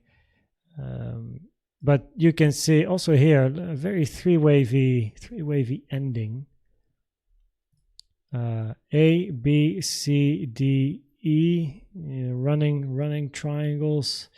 But that would be a wave 4 structure, and then a bigger 1, 2, 3, 4, 5, which would in the end be bullish for 1, 2 and continuation up.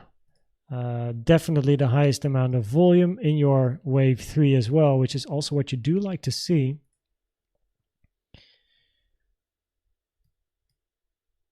Four, 5, 4, 5, 1, 2, 1, 2, 3, 4, 5, 4, 5, 1, 2. And then what?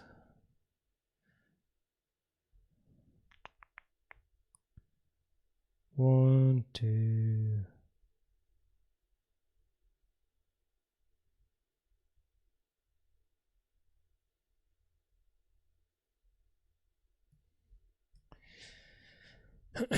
That is all impulsive. I mean, without we don't even have to go too much in detail. It's simple. Yeah.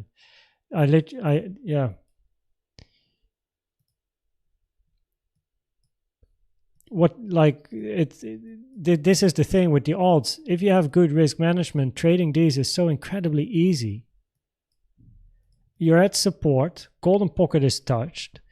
Your only area of support would be an 0786 with this little range over here, which is at 0.15, but that's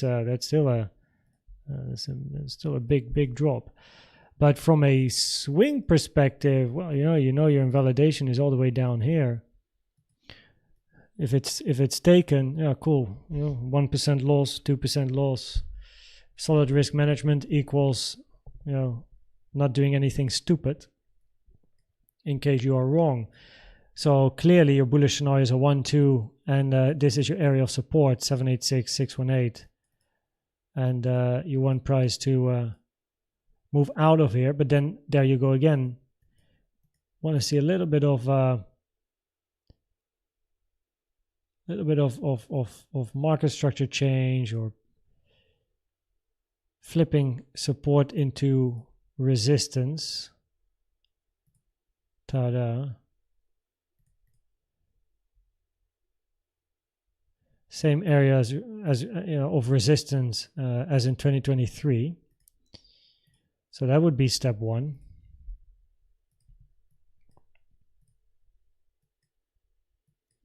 Let's see, corrective or impulsive?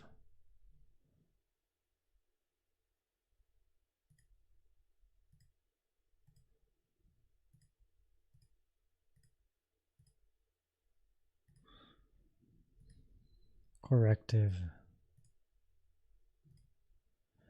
If we would like to count this, 1, 2, 3, 4, 5, wave 3 is the shortest, decreasing the probabilities of an impulse.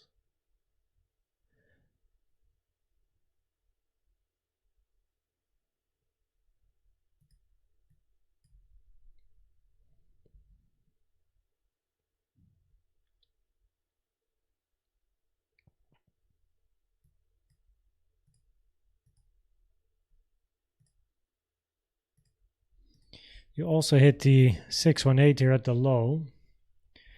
Now the fact you touch the 618 decreases the probabilities, invalidates pretty much the wave 4, 1, 2, 3, 4, and the wave 5, which increases probabilities that this move here is a 3-wave structure. So there is the potential here for a flat in an A, B, and then look for an 1, 2, 3, 4, 5, C to take out the high, but that would be a flat, which in the end would still be bearish to take out the low, but at least it offers a local opportunity.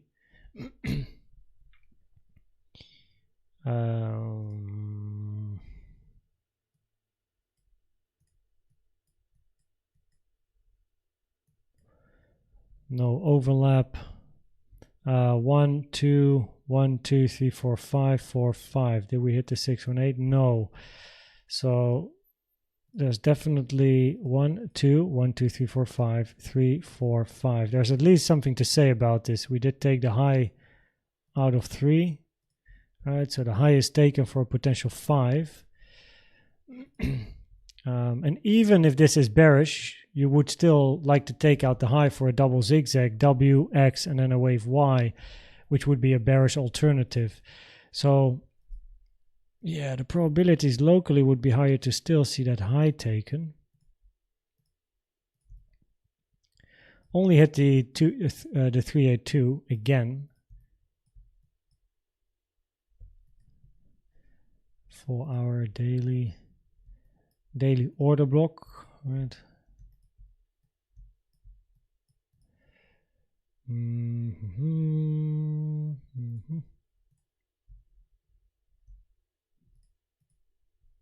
Value area low would be nice, no? Moving to 0.23.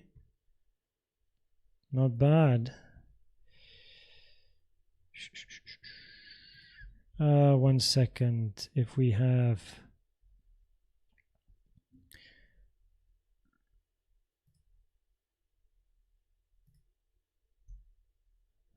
base channel 3, 4, 5. It's a little bit deep for a channel because we broke the base channel, trend channel.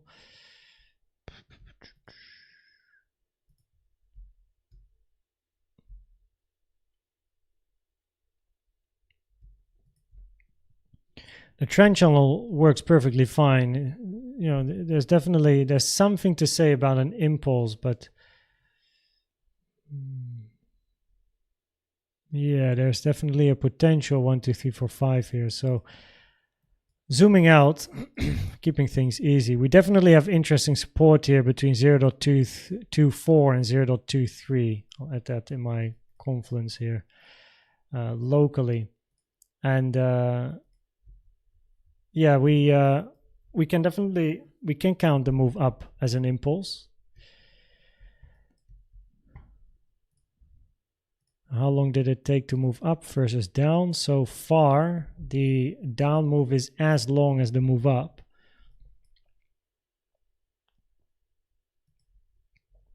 The main difference is that the move up is steep versus more like... So you can see that price has been channeling nicely. Increasing the probabilities, also this is corrective. Right? In an impulse, you actually want price to break out of the channel.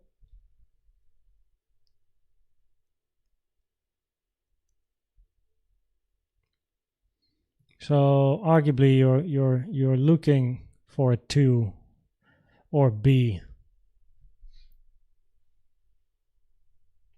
Easy at $5 in the bull market. Oh shit, my water is gone. Yeah.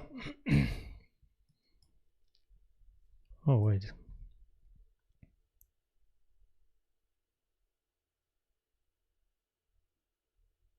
Yo, cheers, Adam. Flat idea. Yeah, the flat. Yeah, the one I just spoke about, you mean? Yeah. A, B, look for a C, take out the high, fake out, support resistance area here. Don't pass it, right? Not move above and get support. Find resistance, break down again, move to 0.15 and then but that would be ridiculous. That would be insane. I mean, what an opportunity that would give, no? Yeah, the probabilities are highest for a 5-waver, because if this would be a 3-wave structure up, you want to count A, B, C, but then of course preferably this is here your end. A, B, unless you have an extended 1, 2, 3, 4, 5 of some sort, but it's lower probabilities. Extended ones are very rare. So A, B, C, and then you get this move down. WXY would then mean WX and a very short Y. But in a WXY, your most common target area for a WXY is between the 1 and the 1.236, which is far above price. So yeah, probabilities are better for this to be an impulse. Comes back again to show some signs of strength, right? And we have some interesting support locally. We also hit the main support area here we had on the chart. The final area of support would be the 786 with this little range here. And if you don't hold, you go for new lows. So yeah. Yeah, it's definitely interesting, Gabriel. Yeah, very, very interesting moving down there. Yeah. For now, let's at least... I'm going to put it higher because of the order block. For now, I'll just put it at 0.18. See if it ever goes off.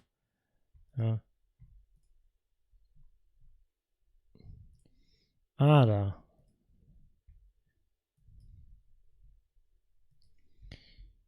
Whee!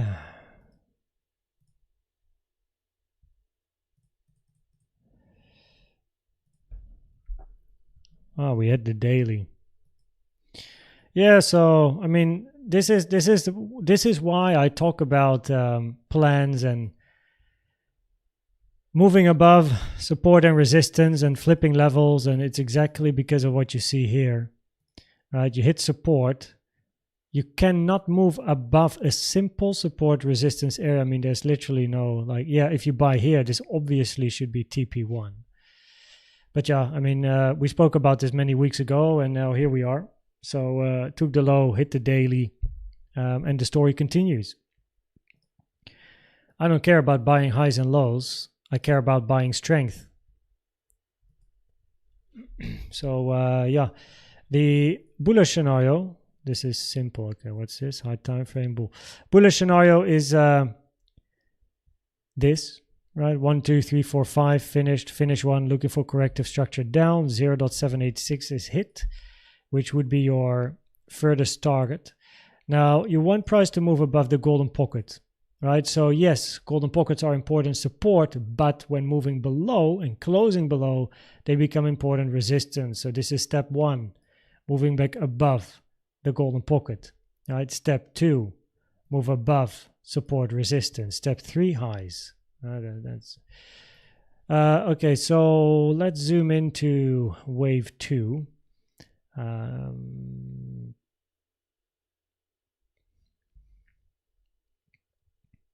Makes me think of a WXY double zigzag now. 3, sideways, 3. Flat structure in a second X. Have another A, B, create a C, ending on high volume, preferably. Yeah. And then over here have, again, A, B, C, W, X, W, X, Y. Double zigzag. But in this case, I mean, looking at how low you've gone, I mean, we don't really have too much flexibility anymore to the downside. We hit the daily, which is this one here. That's yeah, exactly. So it's like your, almost like your last resort, pretty much. There's not much left. Yeah, and then you have a point of control on top of the 886, but we know that we preferably don't hit the 886 if we are bullish, because the 886 reduces probabilities. You know, it's very rare for 2.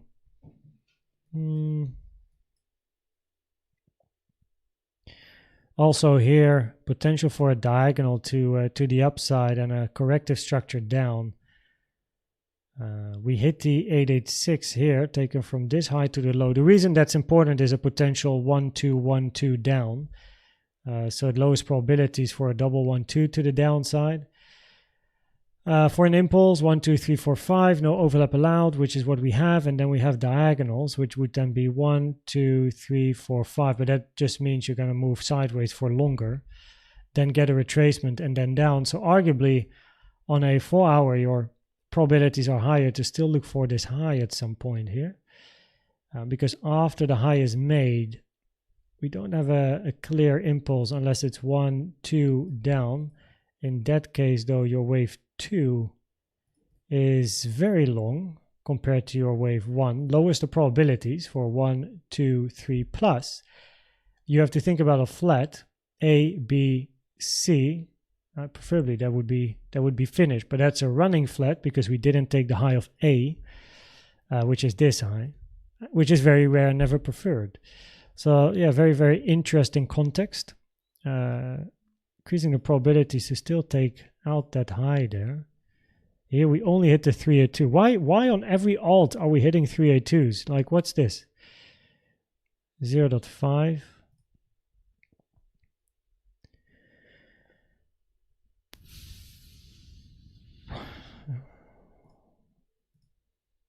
On the linear scale, yeah, we also only hit the 382. The 382 is a target for wave 2, B and X. But for wave 2, it remains an uncommon target, but it is a target. But preferably, or most commonly, you see the 05 to the 786 touch. Now, it's no problem to start building positions on a 382, but it's generally not really your highest probability end of a 2, B or X.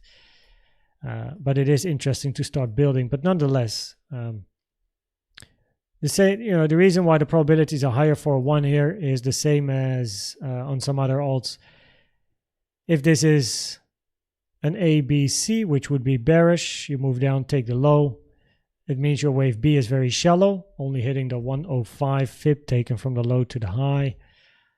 And your wave C is extended. So preferably you're looking at a 1 or an A. And yeah.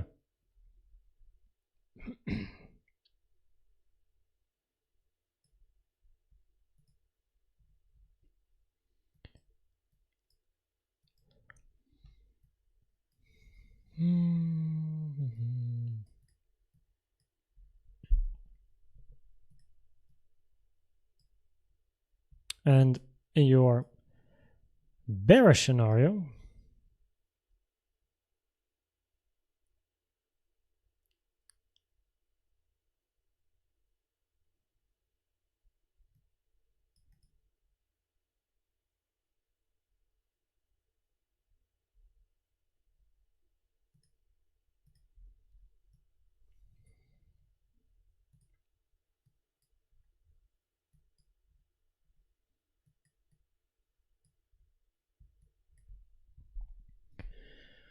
and in your bearish scenario,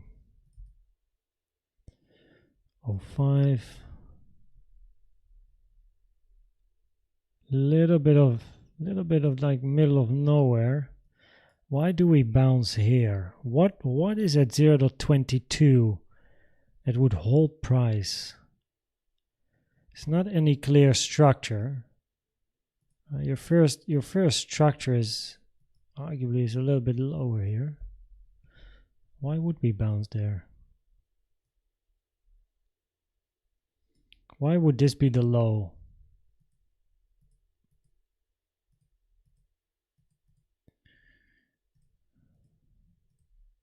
Of course, this is more context than anything else. We hit the 05, yes.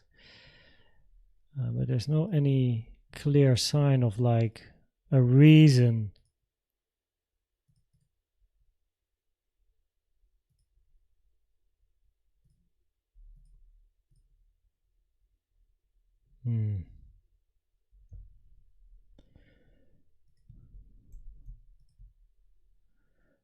That's another 50% drop though to move into that support area. That's still very far.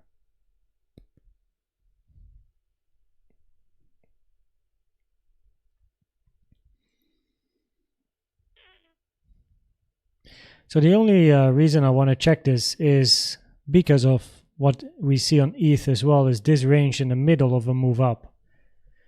So you have the potential of WXYs as well, double zigzag, creating a bigger. But why would we? Oh, wait.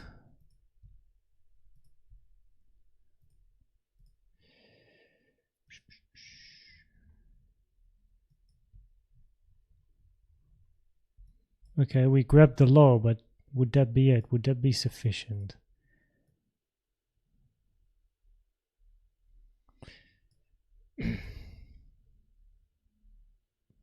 So at least we grabbed the low. That's something. It's quite a. I wouldn't really say this is like, wow, this is such an important low, unless it is a wave 4 of a lower degree. Because price likes to retrace to wave 4s of a lower degree, but if this is your 1, 2, and then 3, 4, 5. 1, 2, 3, 4, 1, 2, 3, 4, 5, extended 5, 1, 2, 3, 4. Interesting. So we can clearly count a 5-wave move up here. 1, 2, 3, 4, 5. But inside wave 3, yes, we can have a 4 here. But it's 1, 2, 3, 4, 5, 6, 7, 8, 9. So there's definitely higher probability of an impulse up, because for your information, this is quite interesting, but the impulsive numbers are 5, 9, 13, 17, 21, etc.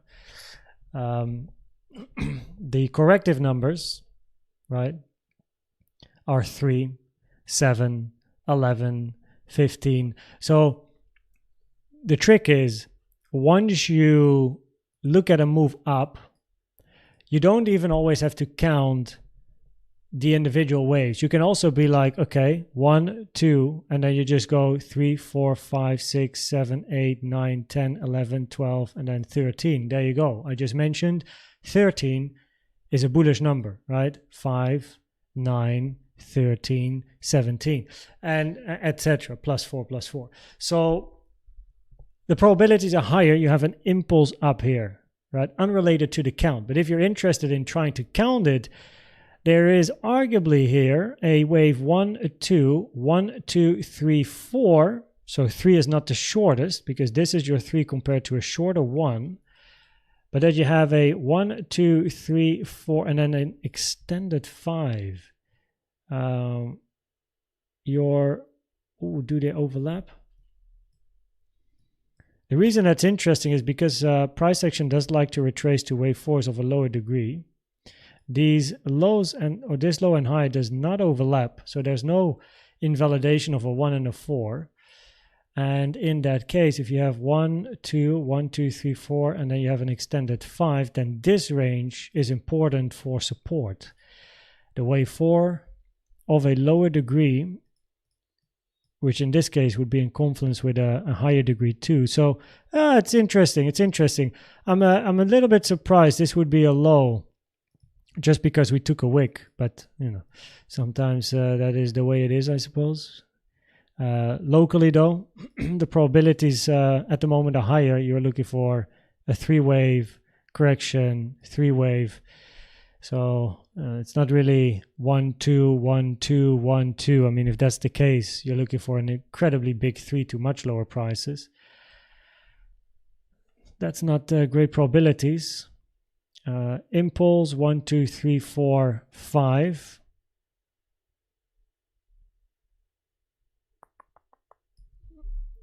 Five-wave structure and then a flat in a 2.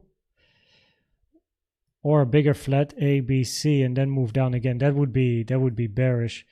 1, 2, 3, 4, 5. Taken from the high to the low. Oh.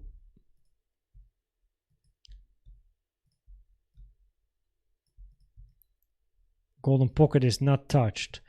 So there's still the potential. That would be your bearish scenario for this to be 1, 2, 3, 4, 5. Finish a 5 somewhere here and then have a flat. But this flat is very short. Yeah, preferably you get a bigger wave too. If you are bearish, then preferably you look for this. We didn't even touch the 236, so you definitely want price to move up in that case. And then you have a wave A in a bigger flat. Nah, yeah, these alts, man. 1.618 is touched, significantly reduces the probabilities for a flat structure, which automatically reduces the probabilities for an impulse. B is so deep it lowers the probabilities. So this is fine for a flat, but then the probabilities are higher. This is a 3-waver, which increases probabilities for the bulls, at least on the short term. So yeah. Bullish count, very, very simple. We are in support. Step 1, though, is move above this point of control. Step 2, move above the support resistance at 0.46. So far, it's just been declining. Market structure hasn't changed. There has been no strength. Lost the key level, retested. Lost support resistance, retested. Lost the golden pocket, question mark, retesting, right? So as long as there is no signs of strength, I'm so not interested in this type of stuff. I'm happy to join later if you do if it does show any life. And you're actually the most interesting area would be here though. If it does come down again, extend, right. So not this, but this. This is where it's a lot more interesting. Monthly. Yeah. Conferences.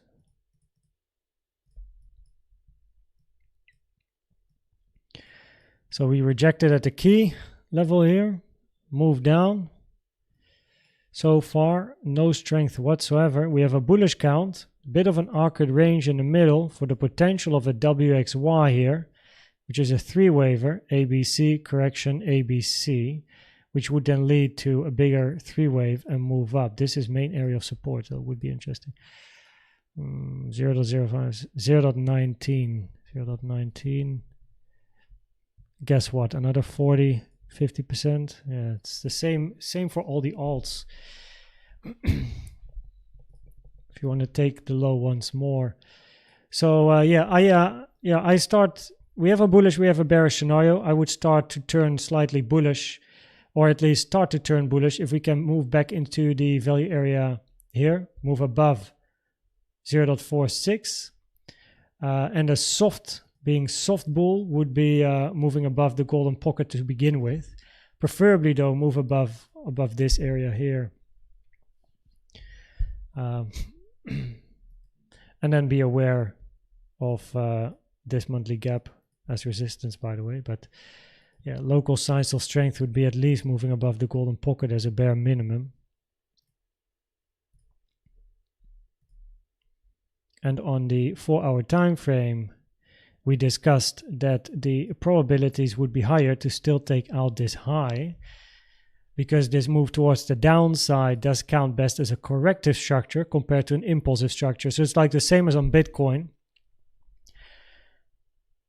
And then as if price takes out this high, as it then moves towards the upside, take it step by step. It's very easy to continue to trade 1 hour, 4 hour time frames. That's no problem.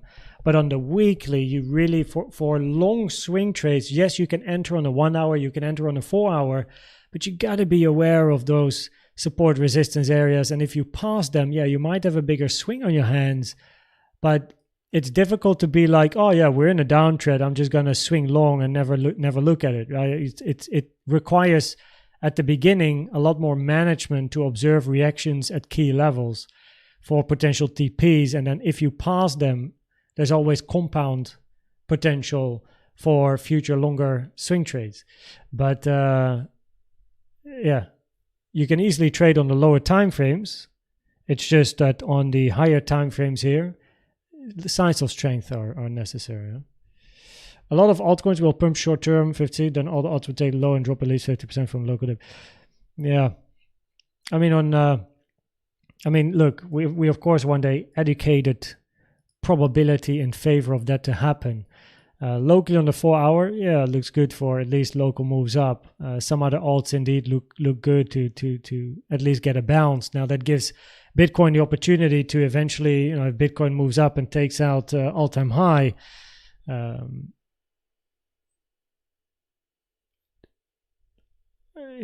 probability. I mean, you need the next move on Bitcoins on the 4 hour. On the 1 hour, probabilities are higher to take 63K. But the way we do it is important. If you create an impulse that's more bullish than another zigzag, another three-wave structure. But actually, your more interesting support on ADA is actually just below. It's below 0.20. It's this. That would be a lot more interesting.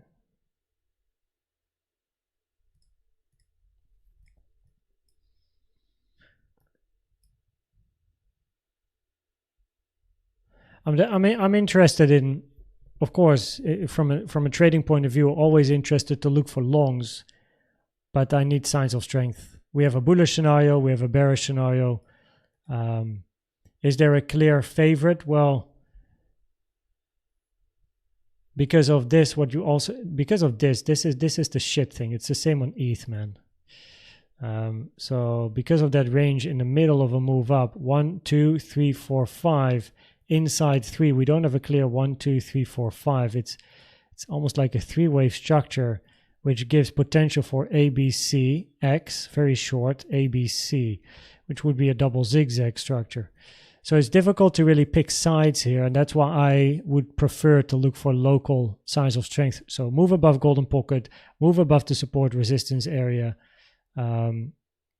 Keeping like 1 hour, 4 hour easy trades, but there's not yet clear signs of, yo, let me enter a very big swing here and look for like hundreds of %. So not yet, at least.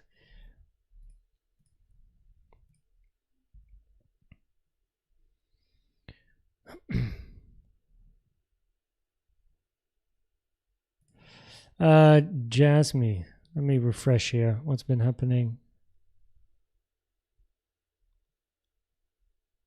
It's still quite far.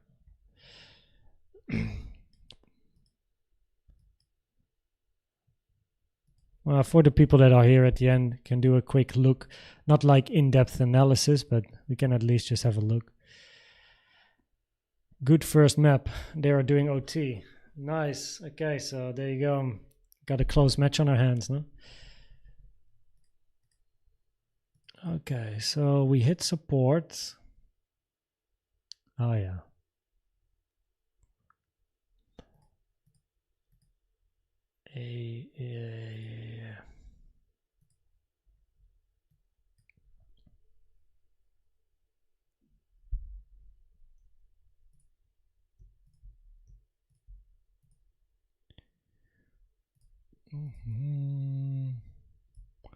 We touched the golden pocket, so probabilities are now low for this to be a 1, 2, 3, 4, 5. Right? That's positive for the bulls at least. Decreases probabilities 1, 2, 3, 4, 5.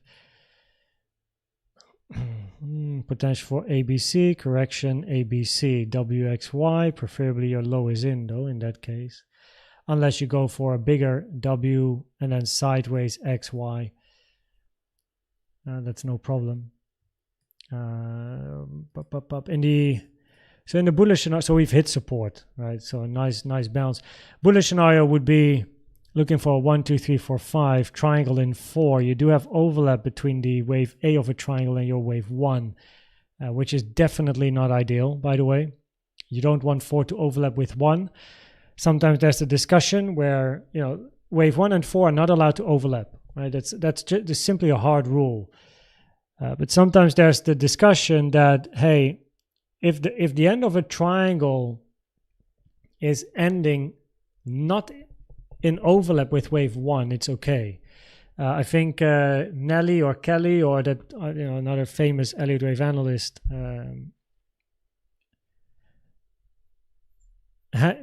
uses that. So it's at least something to be aware of. So yes, we can count an impulse. We have overlap, but the triangle finished above your 1. Now your common target is the 05786. We hit the 05, confluence with the support area here on the chart. So that is very nice. Because we touched the 618 here, a 1, 2, 3, 4, 5 is invalidated. So if you do move down, preferably you're looking at a bigger WXY correction. But that would be corrective, increasing the probabilities for ONDO to still take the highs. Your bearish alternative is a three-wave structure, which you can barely see on the chart. Okay, A, B. And you can see it's very awkward. So either A, B, C, which doesn't make any sense. B is finishing above A. So no idea why that's so much. I would prefer a WX and then a Y here. That looks much better. What the hell? So we then have ABC, correction A, sideways B, right? A, triangle in B, C. And that is your bearish count. Now wave Y is short compared to your W. Doesn't really matter what high we take. In both cases, Y did not touch the 0.618, which is uncommon for a Y, so it would favor the bulls compared to the bears at the moment. Now let's go to a 4-hour here. What's happening? Oh, that's a very sharp move up now. Well, I don't know. I'm never a really big fan of seeing this, yo. Wow, that's a big move. Holy shit, 50% in a matter of hours.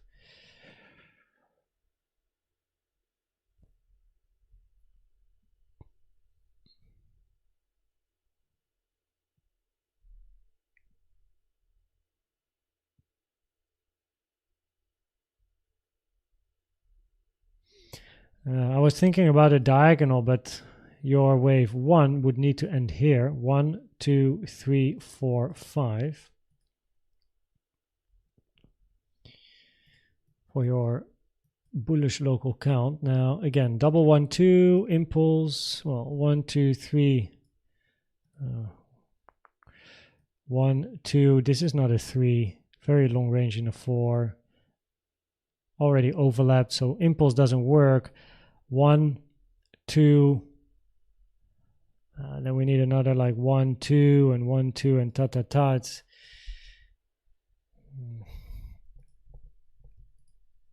886. Hello. Yes. So we did touch the 886 here, increasing probabilities to still look down at some point here on ONDO locally. Wow, there's such a gap here. I don't know if I'm a fan of that, Joe. That's such a big move.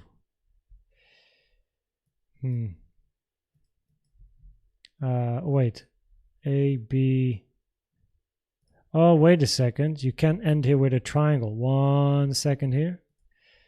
1 second. It's up. W, X, Y. A, B, C, D, E. In that case, the 886 is no, okay, I can't use the 886 in the probabilities here. WX. A, B, C, D. Wait. I need to end it here. A, B, C, D, E.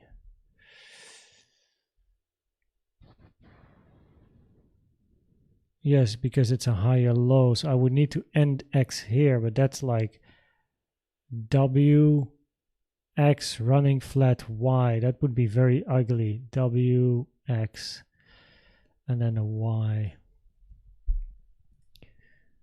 No, it's not pretty though.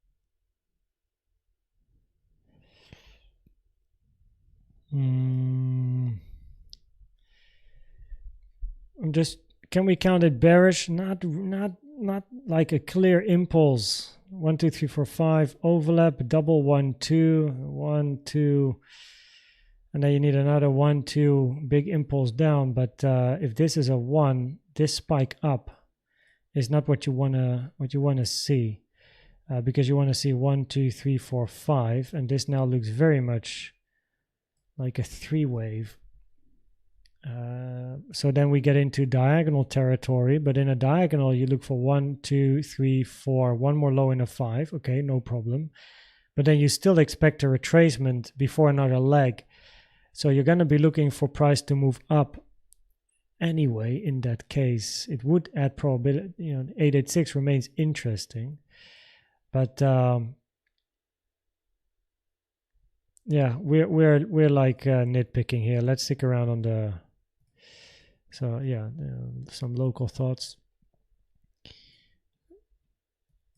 So yeah.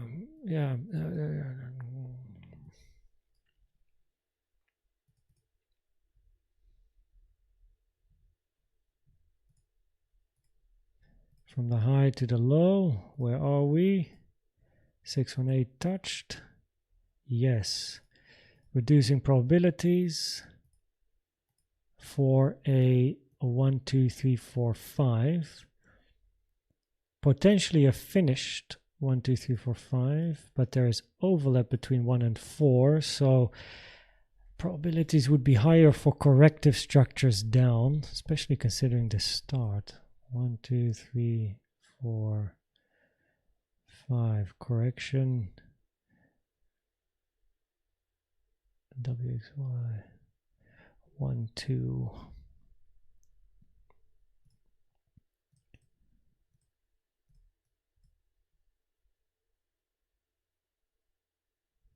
Yeah. You don't want this. You don't want to go below this low.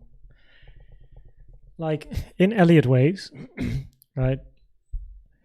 Your retracements generally go to wave 2 or wave 4, right? So wave 4 touched, wave 2 is touched, but moving below wave 2 wouldn't be great. Yeah. So based on probabilities, we have an impulse with an overlap 1 and 4 triangle. End of 4, however, did not overlap with 1 versus a WXY where Y is short compared to your wave W. Right? Didn't even hit the 0.618. So arguably an impulse would have higher probabilities compared to a WXY with such an incredible short wave Y. Now that therefore would mean that we want to count a 3-wave corrective structure to the downside here and not an impulsive structure. And that's something we, of course, looked for. You want to have no diagonal, no double 1, 2, and no impulse. And 1, 2, 3, 4, 5. I mean, there's so much overlap here. This would be an expanding diagonal. Expanding diagonal is very rare, never preferred unless everything else fills. So you don't want to count this as a diagonal, but looking at all the overlap, it's difficult to count this any sort of impulse double 1, 2. So unless you have an expanding diagonal, you have a 1, 2, potentially another 1, 2, and then you of course look for literally 0. Oh, you're already in 0. So I mean, it's not 0.00. But arguably because of this structure here, probabilities are higher. This is corrective, not impulsive. Increases probabilities for price to still look up, which of course is most interesting. We have hit important support. I have one more box below here. I don't actually know anymore why I have that box, but there must be a reason I put it on the chart. So it's just like here, it's a big white box. I probably removed all of the confluences except for the weekly, which identifies the low of the box. Yeah, you would probabilities would be higher to look up. The low has been made after the 382 as well, which is also something you'd like to see. So yeah. So far, so good. Support resistance.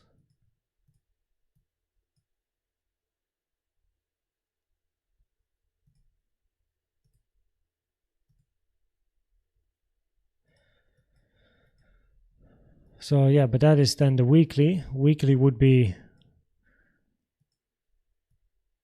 looking up. Don't really like to move below 40 though. That would be a bit of a thing. And here we can have a diagonal up, yes, but there is no guarantee yet that this is not a multi 1-2 or a diagonal down.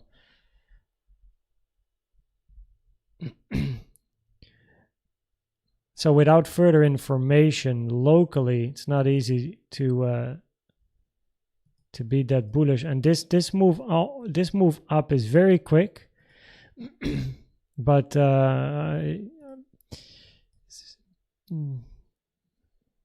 not too big of a fan of those type of structures. So this needs to be a 1, 2, 3, 4, 5 to be a diagonal. Your wave 1 has to end here and not here, meaning this is a 4, but where's your 2? We don't really have a 2.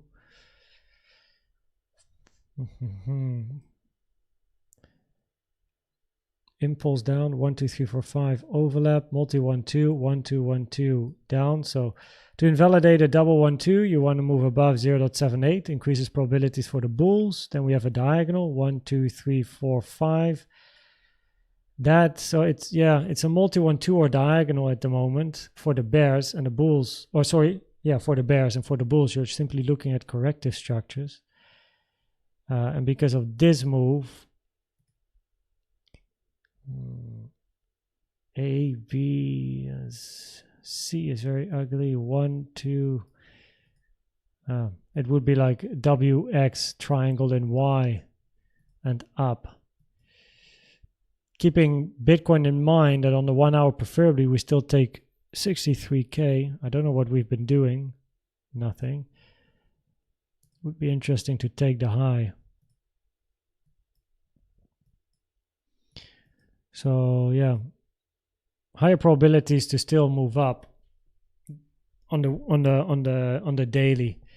Impulse wave 4, ending of wave 4 above 1, but we do have overlap, which is a problem versus a WXY where you have a very short Y. So that lowers probabilities for Y. But the problem with these charts is this in Elliott waves is a very big no-no. Yes, 4 finished above 1, but we hate to see overlap between a 1 and a 4.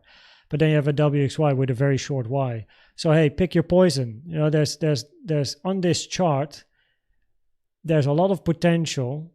You are at support. We've hit support. We bounced from support. I don't know how many percent. 60, easy. Beautiful, right? Now show us some more signs of strength, right? So let's get back into the range, no? So if we have that point of control, yeah. Oh, that's very nice. Move above the point of control, retest as support, value area high is next, 1.15. That would be a great sign of strength. So that's something to look out for. Now we hit the point of control and we reject it on our route way back down to 0.65. Value area low, very big wick here. This is also something I do keep in mind. Right? We didn't hit the weekly yet. So yeah. How long are we live for? 2.5 hours, yo. Jeez. So yeah. I remember, so AVAX will be the final one. And then we quickly check some things very shortly. People ask for some stuff. AVAX, oh, we had the point of control at 17. What's the low? The low was made 17.29. Point of control 17.21. Not bad. Not bad. 8 cents. And now your weekly is resistance. Week is almost finished, of course, but okay. So we went from point of control to point of control. Interesting. Okay, what do we have?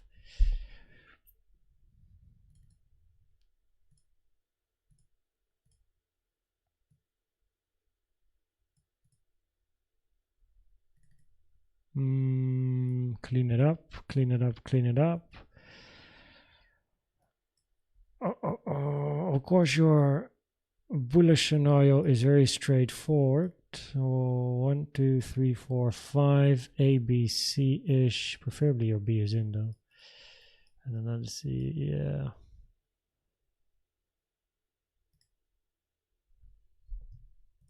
Ooh, that would be a big fall. Oh yeah, that's Bitcoin would need to move into a bear market for price to move that low. Doesn't make sense at the moment.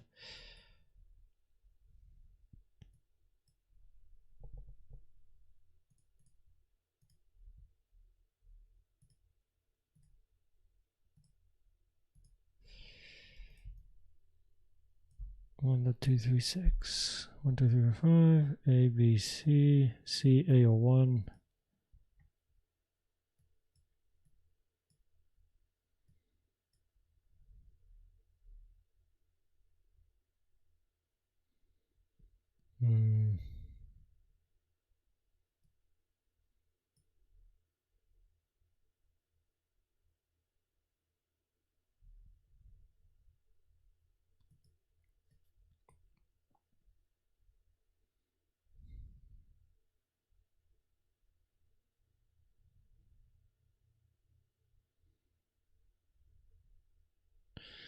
I would really like to end the wave 1 or A on the left.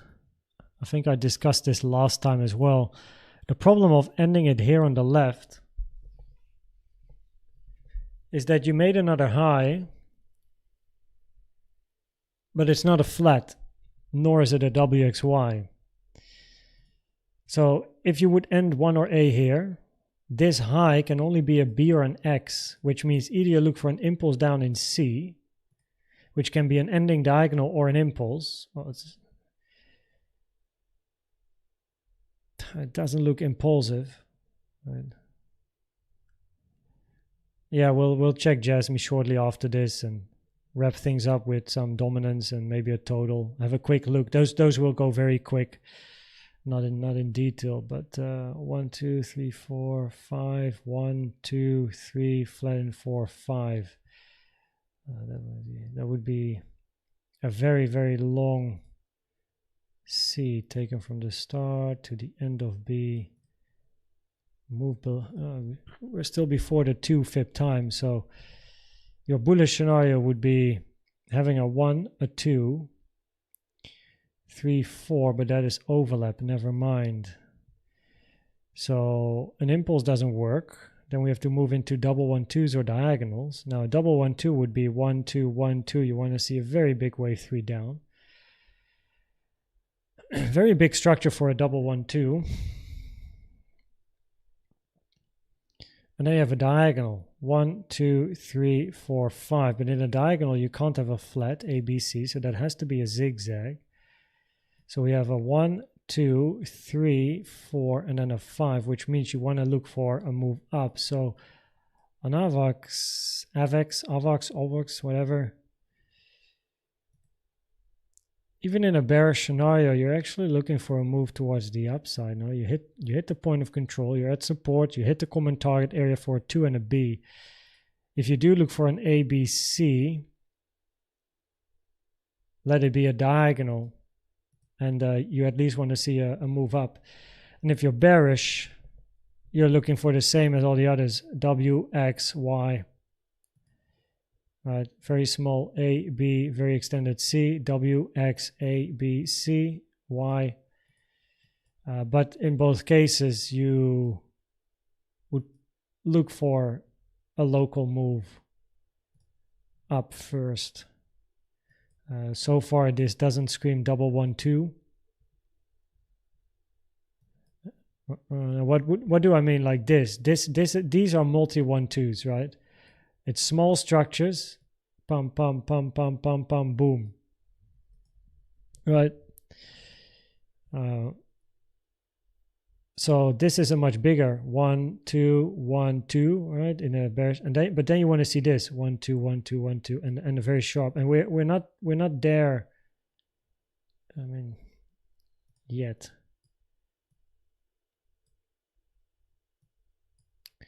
One, two, 1, 2,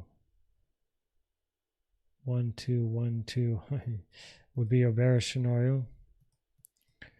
So for the bulls, to gain probabilities, we can take lessons from what happened here. So looking for signs of strength, take out the high. Change the market structure. Take out the high. Move above this very important support resistance area, same as many other alts. So far, price has been moving to the downside. On many alts, we hit support, right? If traded, the percentage gains at every support level we had on the chart is incredible.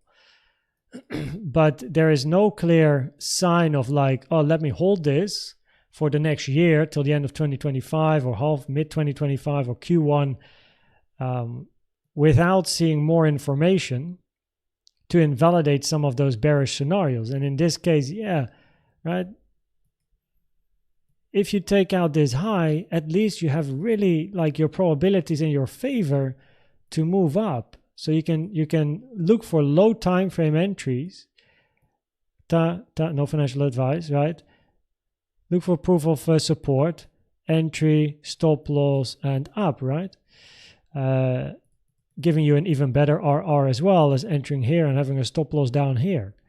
which is your invalidation, because this is your invalidation, right? Not like this is no invalidation of a swing.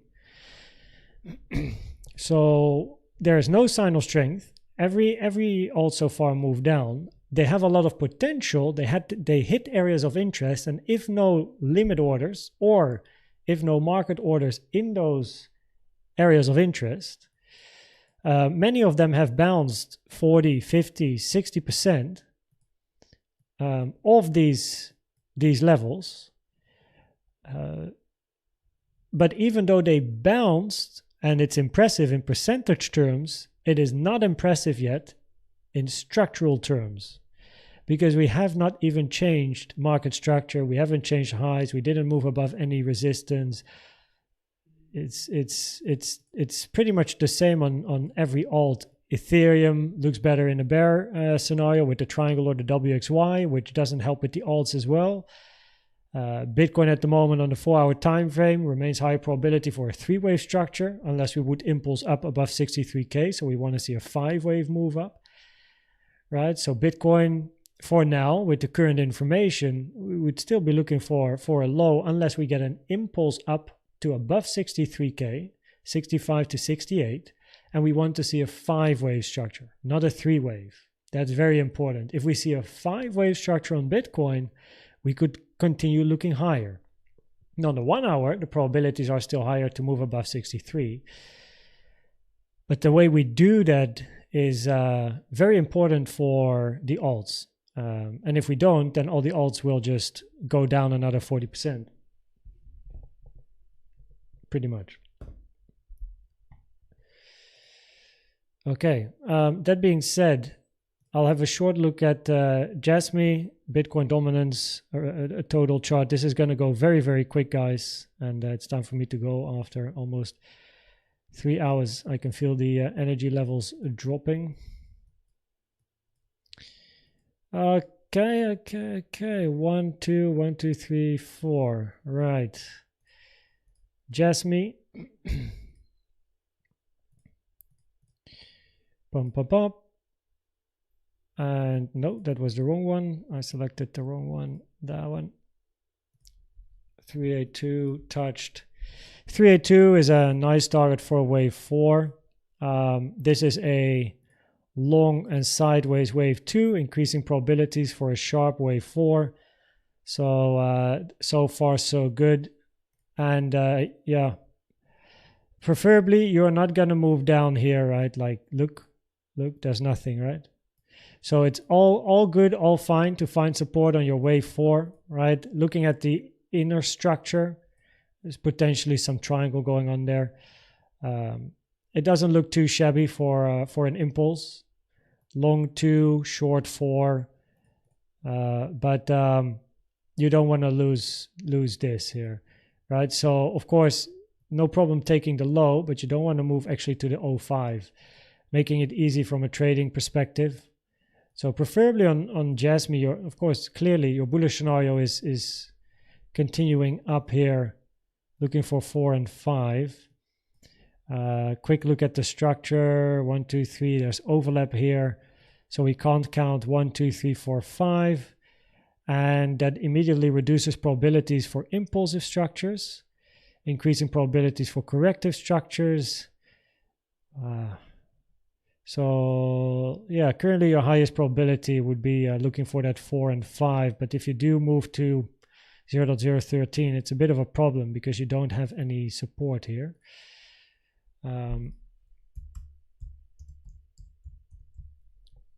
Bitcoin Dominance, not really a great chart to analyze from an Elliott wave point of view because forever you go sideways. We have finally actually hit the resistance, 57%, 59 is another area. Interesting. What you want to look for is 5 waves up, 1, 2, 3, 4, 5, and 3 waves down, 1, 2, 3, right? That's pretty much what you're going to be looking for the rest of Bitcoin's future, up and down and up and down and up and down. It's not traditional Elliott waves because you can't move above 100. So we have very clear resistance where we are now on the chart. You can also see that price has been moving up, but is significantly slowing down. So we are looking for price to top out on the dominance. We do have a little bit of resistance just above us, that white line in confluence with the golden pocket, which we have also hit. We can see pop golden pocket here in confluence with the two lines. So definitely an area of interest for rejection, which of course would be interesting for the alts as well. And oh yeah, total. What was it? Total 3 or something?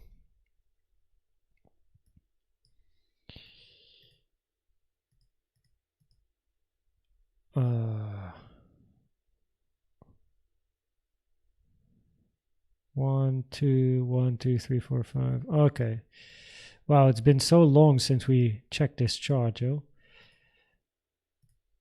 But yeah, very nice. I mean, you like a wave 4 of a higher degree to retrace to your wave 4 of a lower degree, which is the blue wave 4. Your higher degree is the green. If price moves, or whatever this is is not price, right? Billion. If this chart moves to the 618, 427, that would be a big problem. I mean, big problem. It's going to be an ETH type of problem where an impulse is invalidated. You cannot count it 1, 2, 3, 4, 5 anymore. So your scenario is then going to change to either 1, 2 up, but that would mean you need to end a corrective structure here. But this is your low, so preferably you start counting from the low, right? Which means that in that case, the probabilities... Wait a second. I have so much stuff going on here. Turn everything off. What's this? A. Oh, I see. Okay. A, and then this is your B, and then you look for a C down. Bearish, bullish. Okay. Bearish means A, B, C, but that would mean A, B, 1, 2, 3, 4, 5, C. But in a zigzag to the upside, remove this. We then need to count A, B, and this is your C. But your wave C is incredibly extended. 1.618, 2 dots. Oh, where's my, wait, let me do this. Yeah. Higher probabilities for a 3 though, compared to this being an A, B, C. This one doesn't look as good as a WXY up. So yeah, probabilities would be higher for the bulls. Count, fib, main area of support. And this is what you're going to be looking for. So yeah, we did XRP in the last stream. Okay, so I recommend checking that one out for more detail. But on XRP, looking for a triangle to finish, and then looking for still a wave 5 to the upside, higher probability. We hit local support, and this is quite simplistic. So yeah, that's pretty much it. On XRP still. Higher probability scenario would be creating another high, and this is something to keep in mind. Invalidation is very clear. Preferably, you might put your invalidation maybe even here now, but this is a soft invalidation, 0.38. Hard invalidation would be 0.28, and then we have an extended triangle where your invalidation remains 0.28. So that's like your hard invalidation. So okay. Many coins, many stuff, lots of thinking, lots of energy, which has been depleted in my case. So my energy is bearish. But thanks for being here. Thanks for hanging out. Thanks for voting as well. Next week is going to be another altcoin stream. Let's see if by the end of next week we have some more information on some alts. So, the general consensus towards 2024, 2025 is there's absolutely great opportunities. But before committing in my opinion, for me, before committing into long-term swing positions, I would need to see price in most of the alts move up and flip a golden pocket, flip a support resistance area, take out a high, hit 2917 on ETH. Like we on most of the alts, our support areas have been clearly they have clearly acted as support. Very, very nice, right? Generally 30, 40, 50, 60% moves up from support. But for new positions or compounding, most of the alts do not yet have a convincing structure just yet. So we've got to wait for that. What's up, Trans Pro, man? How you doing? So yeah, that being said, thanks everyone for being here, and I will catch you again at the next one.